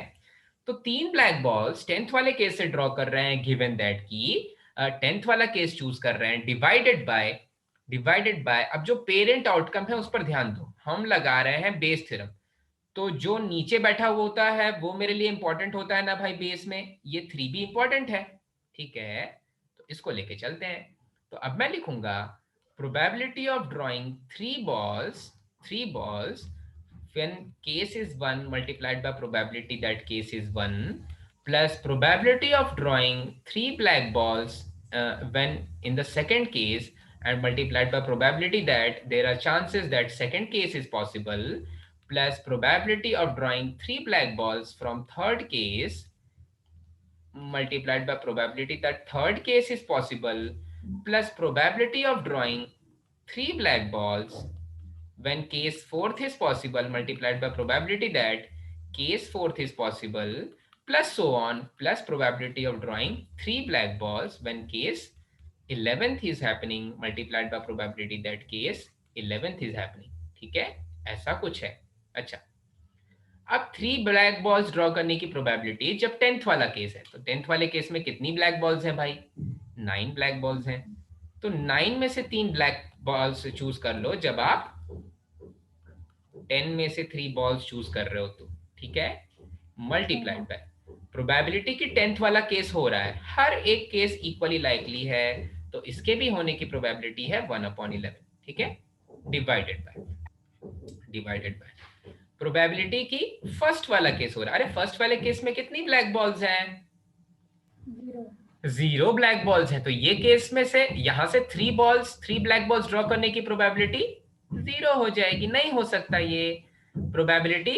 सेकंड वाले केस में है, देखो ये सारे केसेस तो होंगे, हाँ 0 ब्लैक बॉल और 10 व्हाइट बॉल्स तो होंगी, पर उसमें से 3 ब्लैक बॉल्स चूज करने की कोई प्रोबेबिलिटी नहीं होगी, तो केस 1 के लिए, केस 2 के लिए और केस 3 के लिए कोई प्रोबेबिलिटी नहीं आएगी, प्रोबेबिलिटी 0 हो जाएगी, ठीक है, प्रोबेबिलिटी 0 हो जाएगी, ठीक है, क्लियर हुआ भाई, चल बहुत अच्छे। तो फोर्थ वाले केस से शुरू करते हैं, फोर्थ वाला केस की बात करें हम, तो ये वाला केस भी नहीं होगा, ये वाला केस भी नहीं होगा, फिर फोर्थ केस पे आ जाते हैं। 4 में से 3, 4 बॉल्स हैं फोर्थ वाले केस में, 3 सॉरी, फोर्थ वाले केस में है 3 ब्लैक बॉल्स, तो ओके,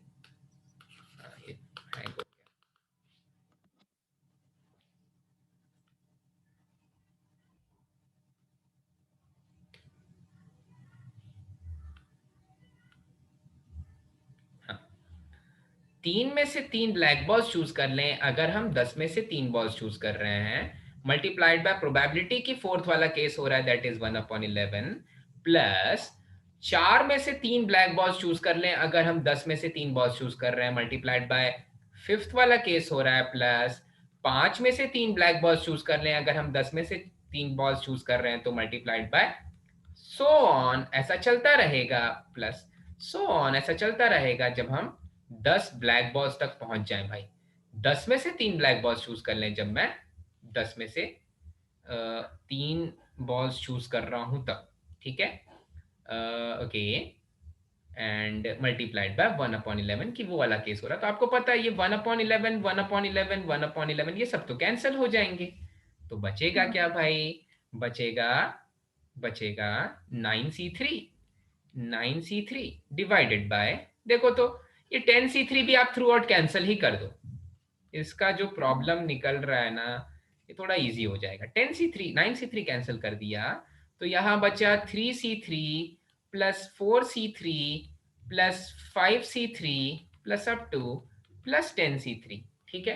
अब ये वाला हमने कभी तो बहुत पुरानी चीज है, हमने देखी है इस तरह के क्वेश्चंस को सॉल्व करने का ट्रिक क्या होता है, जब आपका अपर बाइनोमियल कोफिशिएंट 1 1 इंक्रीज कर रहा हो और आपका लोअर बाइनोमियल कोफिशिएंट सेम है, लोअर बाइनोमियल कोफिशिएंट बिल्कुल सेम रह रहा है, तो इसको सॉल्व करने का ट्रिक क्या है पता है?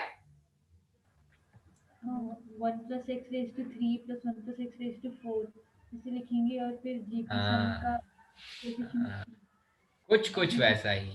तो बेटर है आप आग लगा दो। आपको क्या करना है, जो आपका लोअर बाइनोमियल कोफिशिएंट है ना वो एक बड़ा बना दो, एक बड़ा बना दो।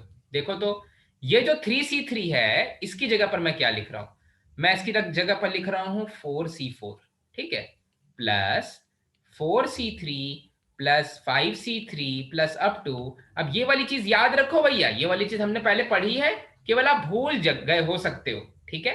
प्रॉपर्टीज ऑफ बाइनोमियल कोफिशिएंट में आग लग गई, आग लग गई, जैसे ही 4 दिया इस 3 को पूरे के पूरे बाइनोमियल कोफिशिएंट में आग लगा देगा भाई। कैसे आग लगा देगा, देखो तो NCR प्लस NCR माइनस 1 क्या होता है, N प्लस 1CR, ठीक है।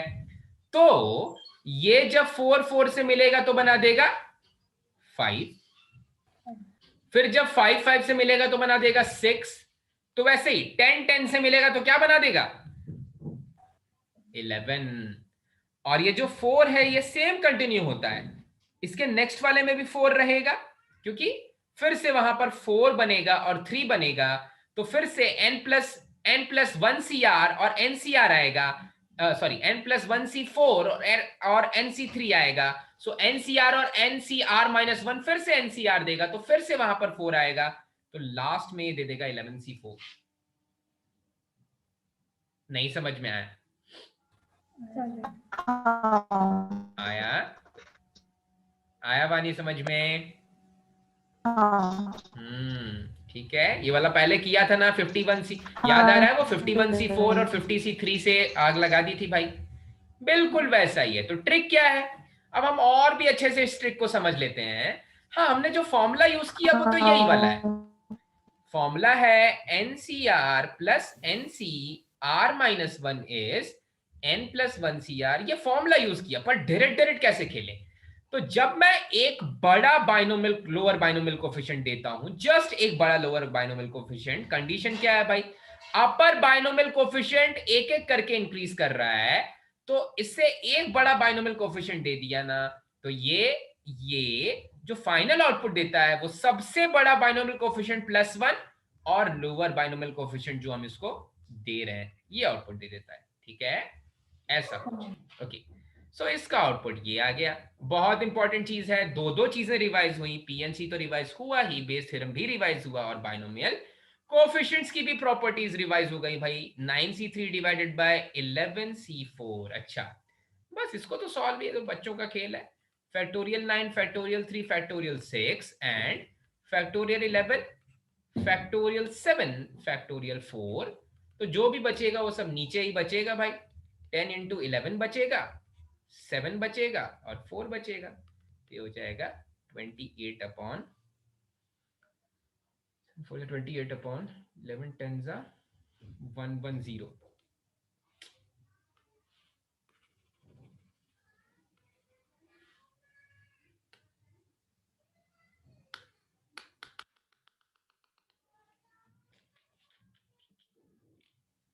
ओके, 55 देखा था, 14/55। ओके, हाँ 28 को फिर से 2 से डिवाइड करेंगे। ये मेरा कुछ तो गड़बड़ हो गया, आप लिख लो इसका आंसर। 28/110 इज 14/55।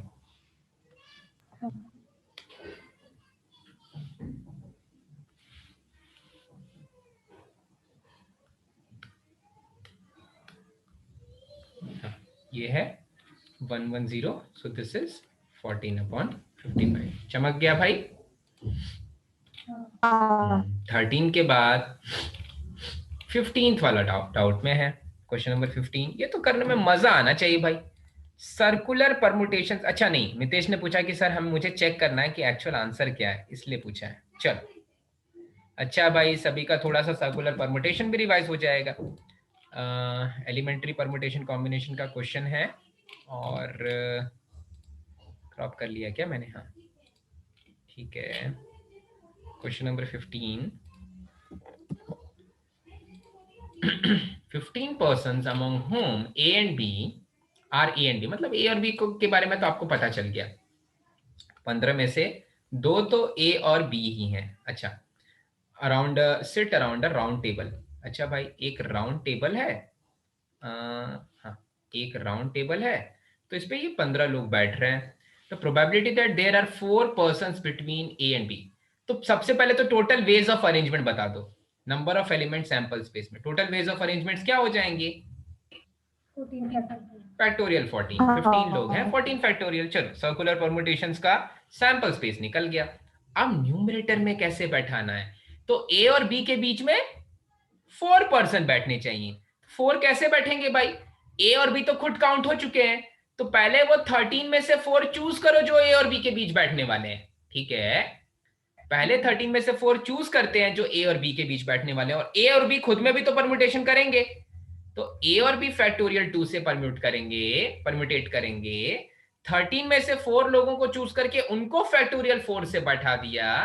ठीक है, अब ये ए, उसके बीच में 4 लोग, और बी, पूरे के पूरे एक एंटिटी बन जाएंगे। ये 6 मिलकर के एक एंटिटी बना देंगे, और इन 6 के अलावा कितने लोग बचे हैं भाई? 9 लोग और बचे हैं। ठीक है, तो ये जो 10 लोग हैं, ये एक पूरी की पूरी एंटिटी, और ये 9 लोग, ये आपस में कितने पॉसिबल वेज में परम्यूटेट करेंगे? फैक्टोरियल 9। ठीक है, हो गया, बस यही आंसर हो जाएगा। तो 13 में से 4 लोगों को मैंने चूज किया, फिर उनको फैक्टोरियल 4 से बैठाया, फिर ए और बी को परम्यूटेट किया, और फिर इन सब को, ए और बी और उन 4 लोगों को एक एंटिटी बना करके बाकी 9 लोगों के साथ सर्कुलर परमुटेशंस में रख दिया भाई फैक्टोरियल 9 बेस में। तो ये आ जाएगा आंसर। ठीक है मितेश, यही आ रहा था? सर ऐसे नहीं किया, और मैंने बहुत सिंप्लीफाई किया है, तो अच्छा, बहुत छोटा चेक कर करना दिया क्या? पड़ेगा। ठीक है हाँ। ठीक है ठीक है, यही आएगा, आप एक बार चेक कर लेना। ठीक है, ओके।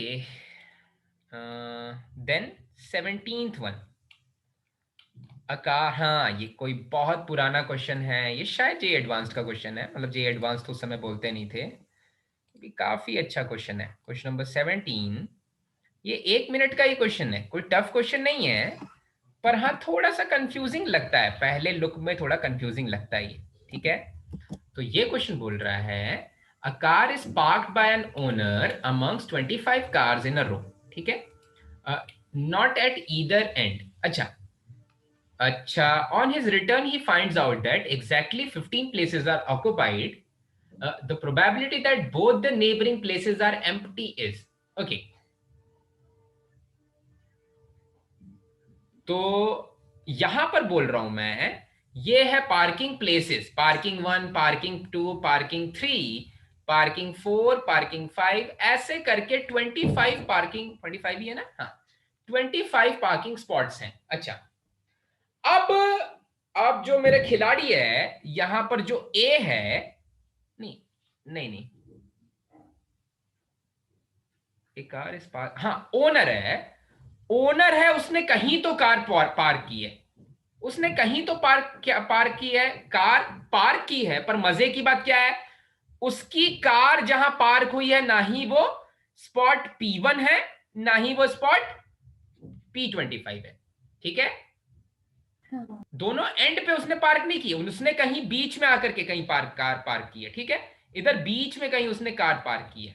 ठीक है, अच्छा, अब probability that both the neighbouring places are empty is, आसपास के दोनों प्लेसेस एम्प्टी हैं। अच्छा ठीक है, तो मैं ऐसा बोलता हूं कि जब वो वापस आ रहा है और उसको पता चल रही है कि टोटल 15 गाड़ियां अभी भी ऑक्युपाई कर रही हैं, मतलब 15 पार्किंग स्पॉट्स ऑक्युपाई हो रहे हैं। ठीक है, 15 parking spots are being occupied. अच्छा, अगर 15 पार्किंग स्पॉट्स ऑक्युपाइड है तो उसमें से एक गाड़ी तो खुद ओनर की है, हाँ, तो एक्चुअली कितने पार्किंग स्पॉट्स ऑक्युपाइड हैं?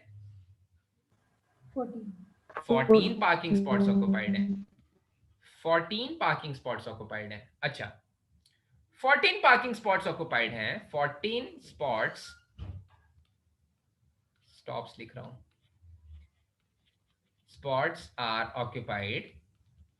अच्छा, 14 पार्किंग स्पॉट्स ऑक्युपाइड हैं, पर इन 14 गाड़ियों को पार्क करने के लिए मेरे पास कितने ऑप्शंस थे? इन 14 गाड़ियों को पार्क करने के लिए मेरे पास कितने ऑप्शंस थे? 24। 24, एक्सीलेंट, 24 ऑप्शंस। एक तो खुद ओनर ने जाके अपनी गाड़ी पार्क कर दी, तो बचे मेरे पास 24 ऑप्शंस। तो इन 14 गाड़ियों को पार्क करने के लिए मेरे पास अभी 24 ऑप्शंस थे। तो ये टोटल वेज ऑफ पार्किंग है, ये टोटल वेज ऑफ पार्किंग है।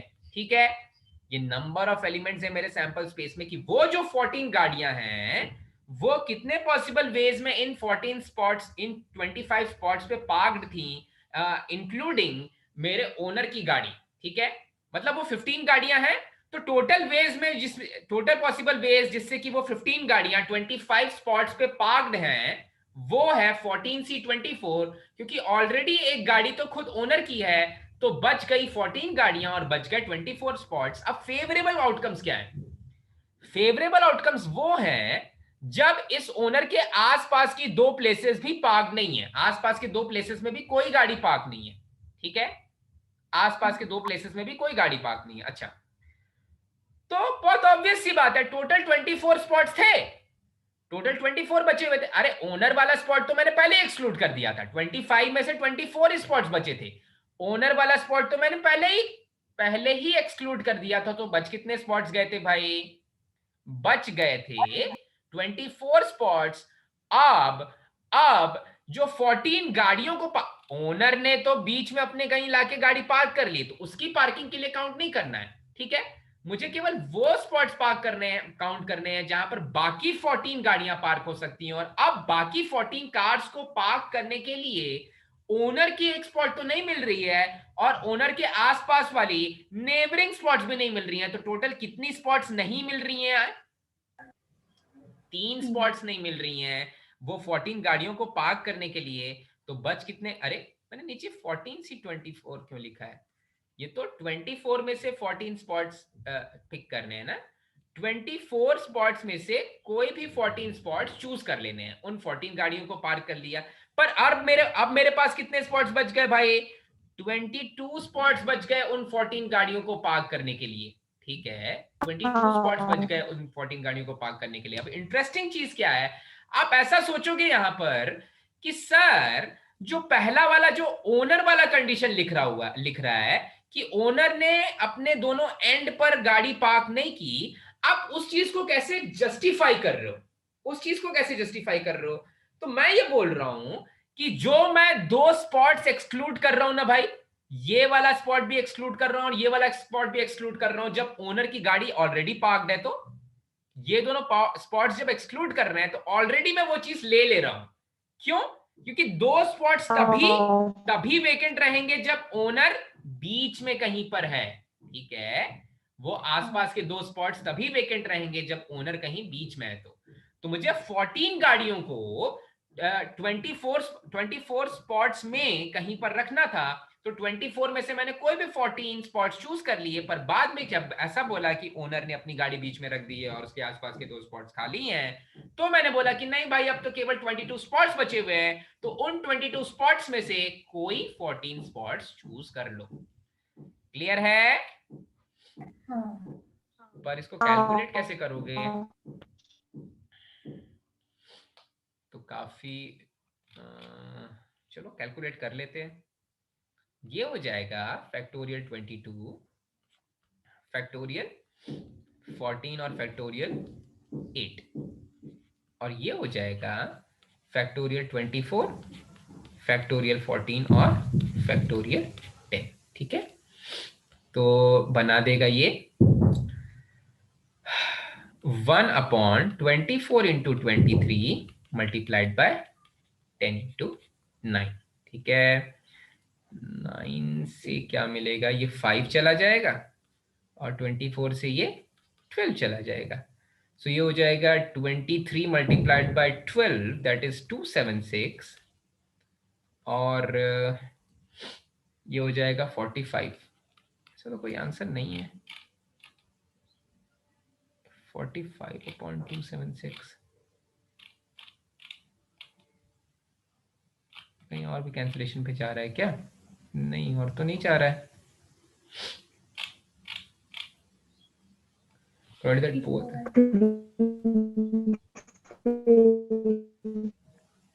क्या चीज बेटा? 3 से डिवाइड करेंगे। पता नहीं आप क्या बोल रहे हो। Provided that both the neighbouring places are, क्या चीज बेटा? डिविजिबल है दोनों तो फ्रैक्शन में। मुझे नहीं समझ में, आप फिर भी क्या बोल रहे हो? सर 3 से डिविजिबल है और सिंपलीफाई कर सकते। अच्छा हाँ, 12 और 9 3 से डिविजिबल है ना। Shit shit shit shit. हाँ, 5 4 9 और 6 2 8 7 15। ठीक है, तो 15 से जाएगा और ये किधर जाएगा? 92 जा, 92 जा 9 2 11, 15/92 है क्या? हाँ, ये एक आंसर है। ठीक है, तो ये था क्वेश्चन नंबर 17। फिर क्वेश्चन नंबर 19 था आपका डाउट में। चल क्वेश्चन नंबर 19 देख लेते हैं भाई। ये तो चमक गया भाई सभी को, गाड़ियों को रखना। चल क्वेश्चन नंबर 19 देखते हैं, फिर शायद आपने क्वेश्चन नंबर 20 पूछा है। Okay, question number 19।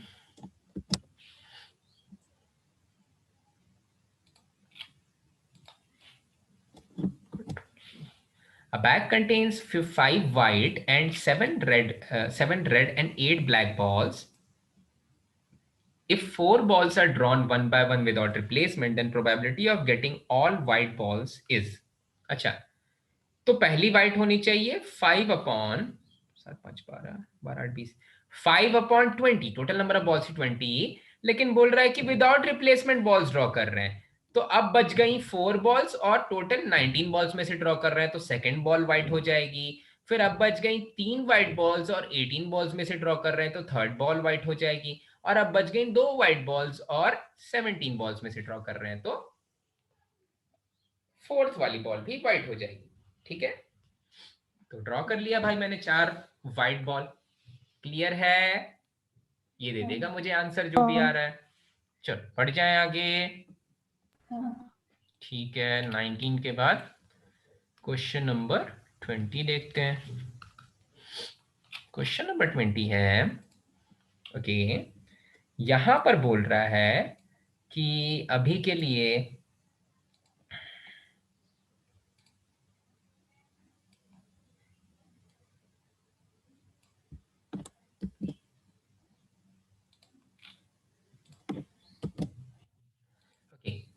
a pack of cards consists of 15 cards numbered 1 to 15.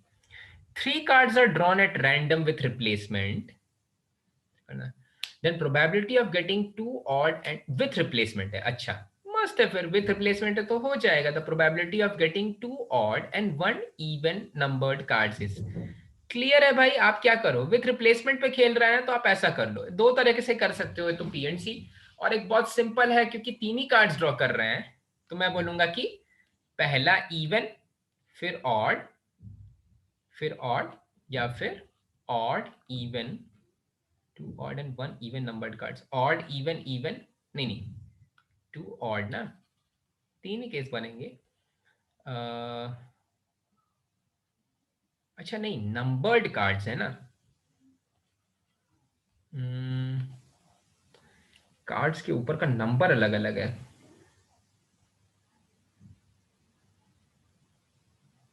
तो ओके, तो मैं बोलूंगा कि एक ऑड हो जाए, दूसरा इवन हो जाए, फिर तीसरा ऑड हो जाए, एक इवन हो जाए, ऑड ऑड हो जाए, और एक ऑड हो जाए, दूसरा इवन हो जाए, नहीं दूसरा भी ऑड हो जाए, तीसरा इवन हो जाए। तो पहले प्लेस पे किसी ऑड कार्ड को ड्रॉ कर लेते हैं भाई, 7/15 पॉसिबल वेज में, फिर विथ रिप्लेसमेंट, नहीं ऑड 8 है, ऑड 8 है, इवन 7 है, तो ऑड 8 इवन 7, 7/15, और ऑड 8, 8/15, प्लस इसी चीज को तो 3 टाइम्स कर रहे हैं हम, इसी चीज को 3 टाइम्स कर रहे हैं, तो मैं इसी चीज को 3 से मल्टीप्लाई कर देता हूं, इसी चीज को 3 से मल्टीप्लाई कर देता हूं, तो देखते हैं क्या आ रहा है भाई। तो ये दे देगा 3 5 15, 15 15 225, एंड 225 5 1125, और ये न्यूमरेटर क्या दे दे रहा है, 8 7 56, 56 8 6 8 48, और उससे थोड़ा छोटा, तो क्या मैं कर रहा था, 56 58 6 8 तो 48 सब्ट्रैक्ट कर दो, क्या आ रहा है यहाँ पर, 440, 148 आ रहा है, 448, 448 आ रहा है, ओके 448, कैलकुलेशन क्या हुआ, ठीक है, ऐसा एक आंसर है, तो सी होगा आंसर। ये वाला कैसे किया आप लोगों ने, या तो आप नहीं ठीक है, ऐसे कर सकते हैं, इसी को 3 से मल्टीप्लाई करोगे तो फैक्टोरियल 3 वेज में अरेंज कर सकते हो, ठीक है, ओके, ठीक है, ऐसा कुछ है। अच्छा, आपने कहीं इसको साइमल्टेनियसली लेके तो नहीं सॉल्व किया कि एक ही बार में कार्ड्स ड्रॉ कर ले रहे हैं? हाँ, ऐसा किया क्या, किसी ने ऐसा किया क्या, 15 में से 3 ड्रॉ कर ले रहे हैं, ऐसा कुछ? ऐसा मत करना भाई, पोजीशंस इंपॉर्टेंट है, 15 में से 3 ड्रॉ करोगे ना तो गड़बड़ हो जाएगा, ठीक है, विथ रिप्लेसमेंट तो है, लेकिन एक एक करके ड्रॉ किया जा रहा है, ठीक है, तो 15C3 और 3C2 1C3 7C2 वाली चीज नहीं चलेगी, ठीक है, वहां पर चल सकता है, आपको फिर परम्यूटेशंस काउंट करने पड़ेंगे उनके, ठीक है। क्वेश्चन नंबर 20 हुआ, फिर कौन सा पूछा था आपने भाई, केवल 20 पूछा था क्या?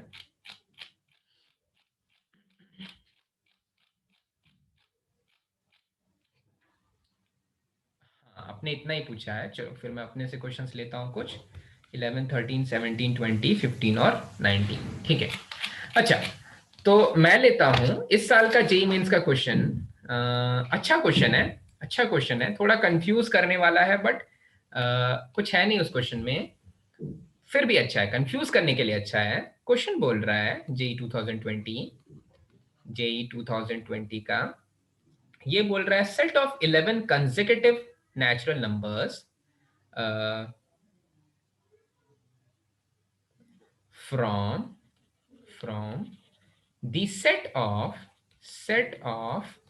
11 consecutive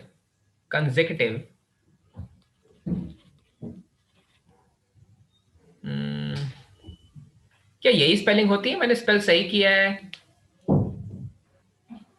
okay, consecutive natural numbers, शायद मैं उसको सही से प्रोनाउंस भी नहीं कर रहा हूं, okay, natural numbers,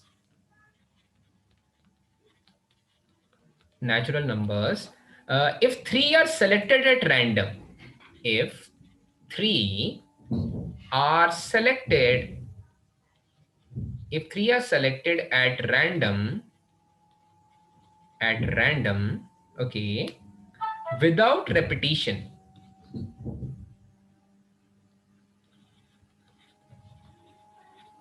without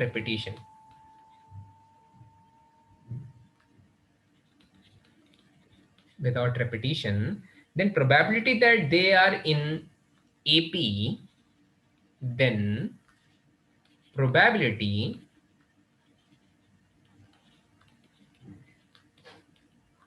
that they are in AP with positive common difference, with positive common difference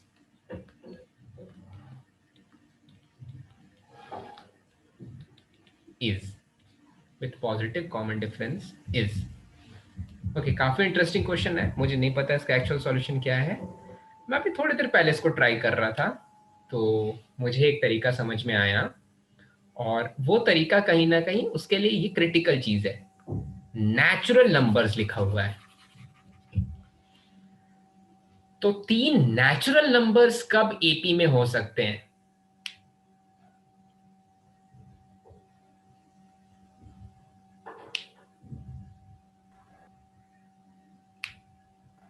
common difference एक नेचुरल नंबर हो। कॉमन डिफरेंस नेचुरल नंबर हो, सही बोला, बिल्कुल सही बोला। ओके, काफी इंटरेस्टिंग क्वेश्चन था ये। इसका एक पॉसिबल सॉल्यूशन जो मुझे सबसे इजी सॉल्यूशन मिला वो मैं बताता हूं। एक तो आप मुझे बता दो केवल number of element sample space के क्या हो जाएंगे भाई? 11C3, ठीक है। अब देखो, फर्स्ट ट्राई किसी भी बच्चे का, या पर्सनली अगर मैथ्स को सॉल्व करूंगा तो फर्स्ट ट्राई ये भी लगता है कि क्यों ना मैं 1 से लेकर 11 तक नंबर्स ले लूं और उन्हीं के लिए ये चीज की बात करूं, ठीक है।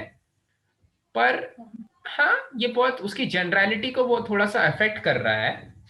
तो अभी के लिए मैं क्या बोल रहा हूं कि अगर एक नंबर इवन है और दूसरा नंबर भी इवन है, अगर आप एक नंबर इवन ले रहे हो, दूसरा नंबर इवन ले रहे हो ना, तो जो तीसरा नंबर है, जो इनके लिए जो इनका मीन आ रहा है, जो तीसरा नंबर है जो इवन प्लस E2/2 आ जा रहा है, वो पक्का पक्का एक नेचुरल नंबर होगा। होगा क्या? 2 इवन नंबर्स का सम डिवाइडेड बाय 2 पक्का पक्का एक नेचुरल नंबर होगा, ठीक है।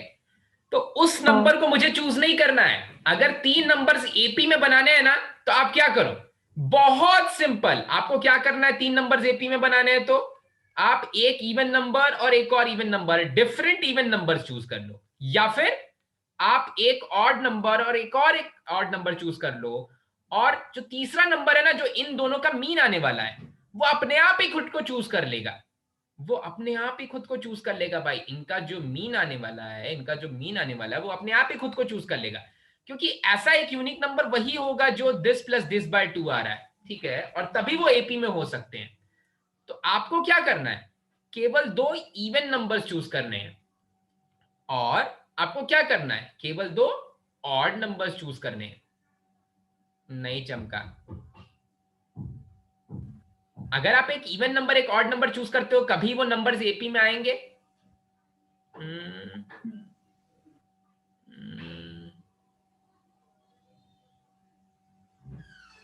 नहीं, कभी नहीं आएंगे, कभी नहीं आएंगे, ठीक है। तो ऑब्वियसली मैंने क्या किया यहां पर भाई, मैंने बोला कि आप केवल 2 इवन नंबर्स चूज कर लो, या फिर आप केवल 2 ऑड नंबर्स चूज कर लो। तो तीसरा number, this number is picking itself, ये नंबर खुद ही खुद को चूज कर ले रहा है। ऐसा एक यूनिक, इस नंबर के लिए मुझे कोई सिलेक्शन नहीं करना पड़ेगा। सपोज अगर मैंने 4 और 6 चूज कर लिया, तो अपने आप ही 5 ने खुद को चूज कर लिया, तभी ये तीनों ईपी में हो सकते हैं। तो 5 को मुझे चूज नहीं करना है, अब केवल मुझे 4 और 6 को चूज करना है, ठीक है, क्योंकि ये चीज गिवन है कि नंबर्स एपी में है। तो देखो तो कितना आसान हो गया। 1 से लेके 11 तक कितने नंबर्स हैं भाई जो ऑड हैं? 6। तो मैंने क्या किया, या तो 6 में से 2 ऑड नंबर्स चूज कर लो, या फिर 5 में से 2 इवन नंबर्स चूज कर लो, तब वो तीनों नंबर्स अपने आप ही एपी में आ जाएंगे। गिवन दैट कि आप 11 में से 3 नंबर्स चूज कर रहे हो तो, ठीक है। हाँ आप इसके अपने से कोई दूसरे पॉसिबल सॉल्यूशंस ढूंढना, पर मुझे ये बहुत इंटरेस्टिंग लगा, पता नहीं क्यों, ठीक है, ये वाला एग्जांपल बहुत इंटरेस्टिंग लगा। ठीक है, आप इसके कोई दूसरा अगर आपको पॉसिबल सॉल्यूशन दिखता है तो आप मुझे जरूर बताना भाई। ओके, सो यही हो जाएगी मेरी रिक्वायर्ड प्रोबेबिलिटी। तो आप इसको सॉल्व करोगे तो इसका आंसर आता है 25/165। ओके, तो वही है, ये इस साल के जेईई मेंस का क्वेश्चन था। आई गेस हमारे पास एक और क्वेश्चन करने का टाइम है, तो पर ये खत्म नहीं हो पाएगा, ये तो मुझे लिखते लिखते ही टाइम हो जाएगा। ओके स्टिल ठीक है, मुझे तो और भी काफी सारी चीजें बोलनी थी, so we shall stop by here. Of course next week भी क्लासेस होंगी, अभी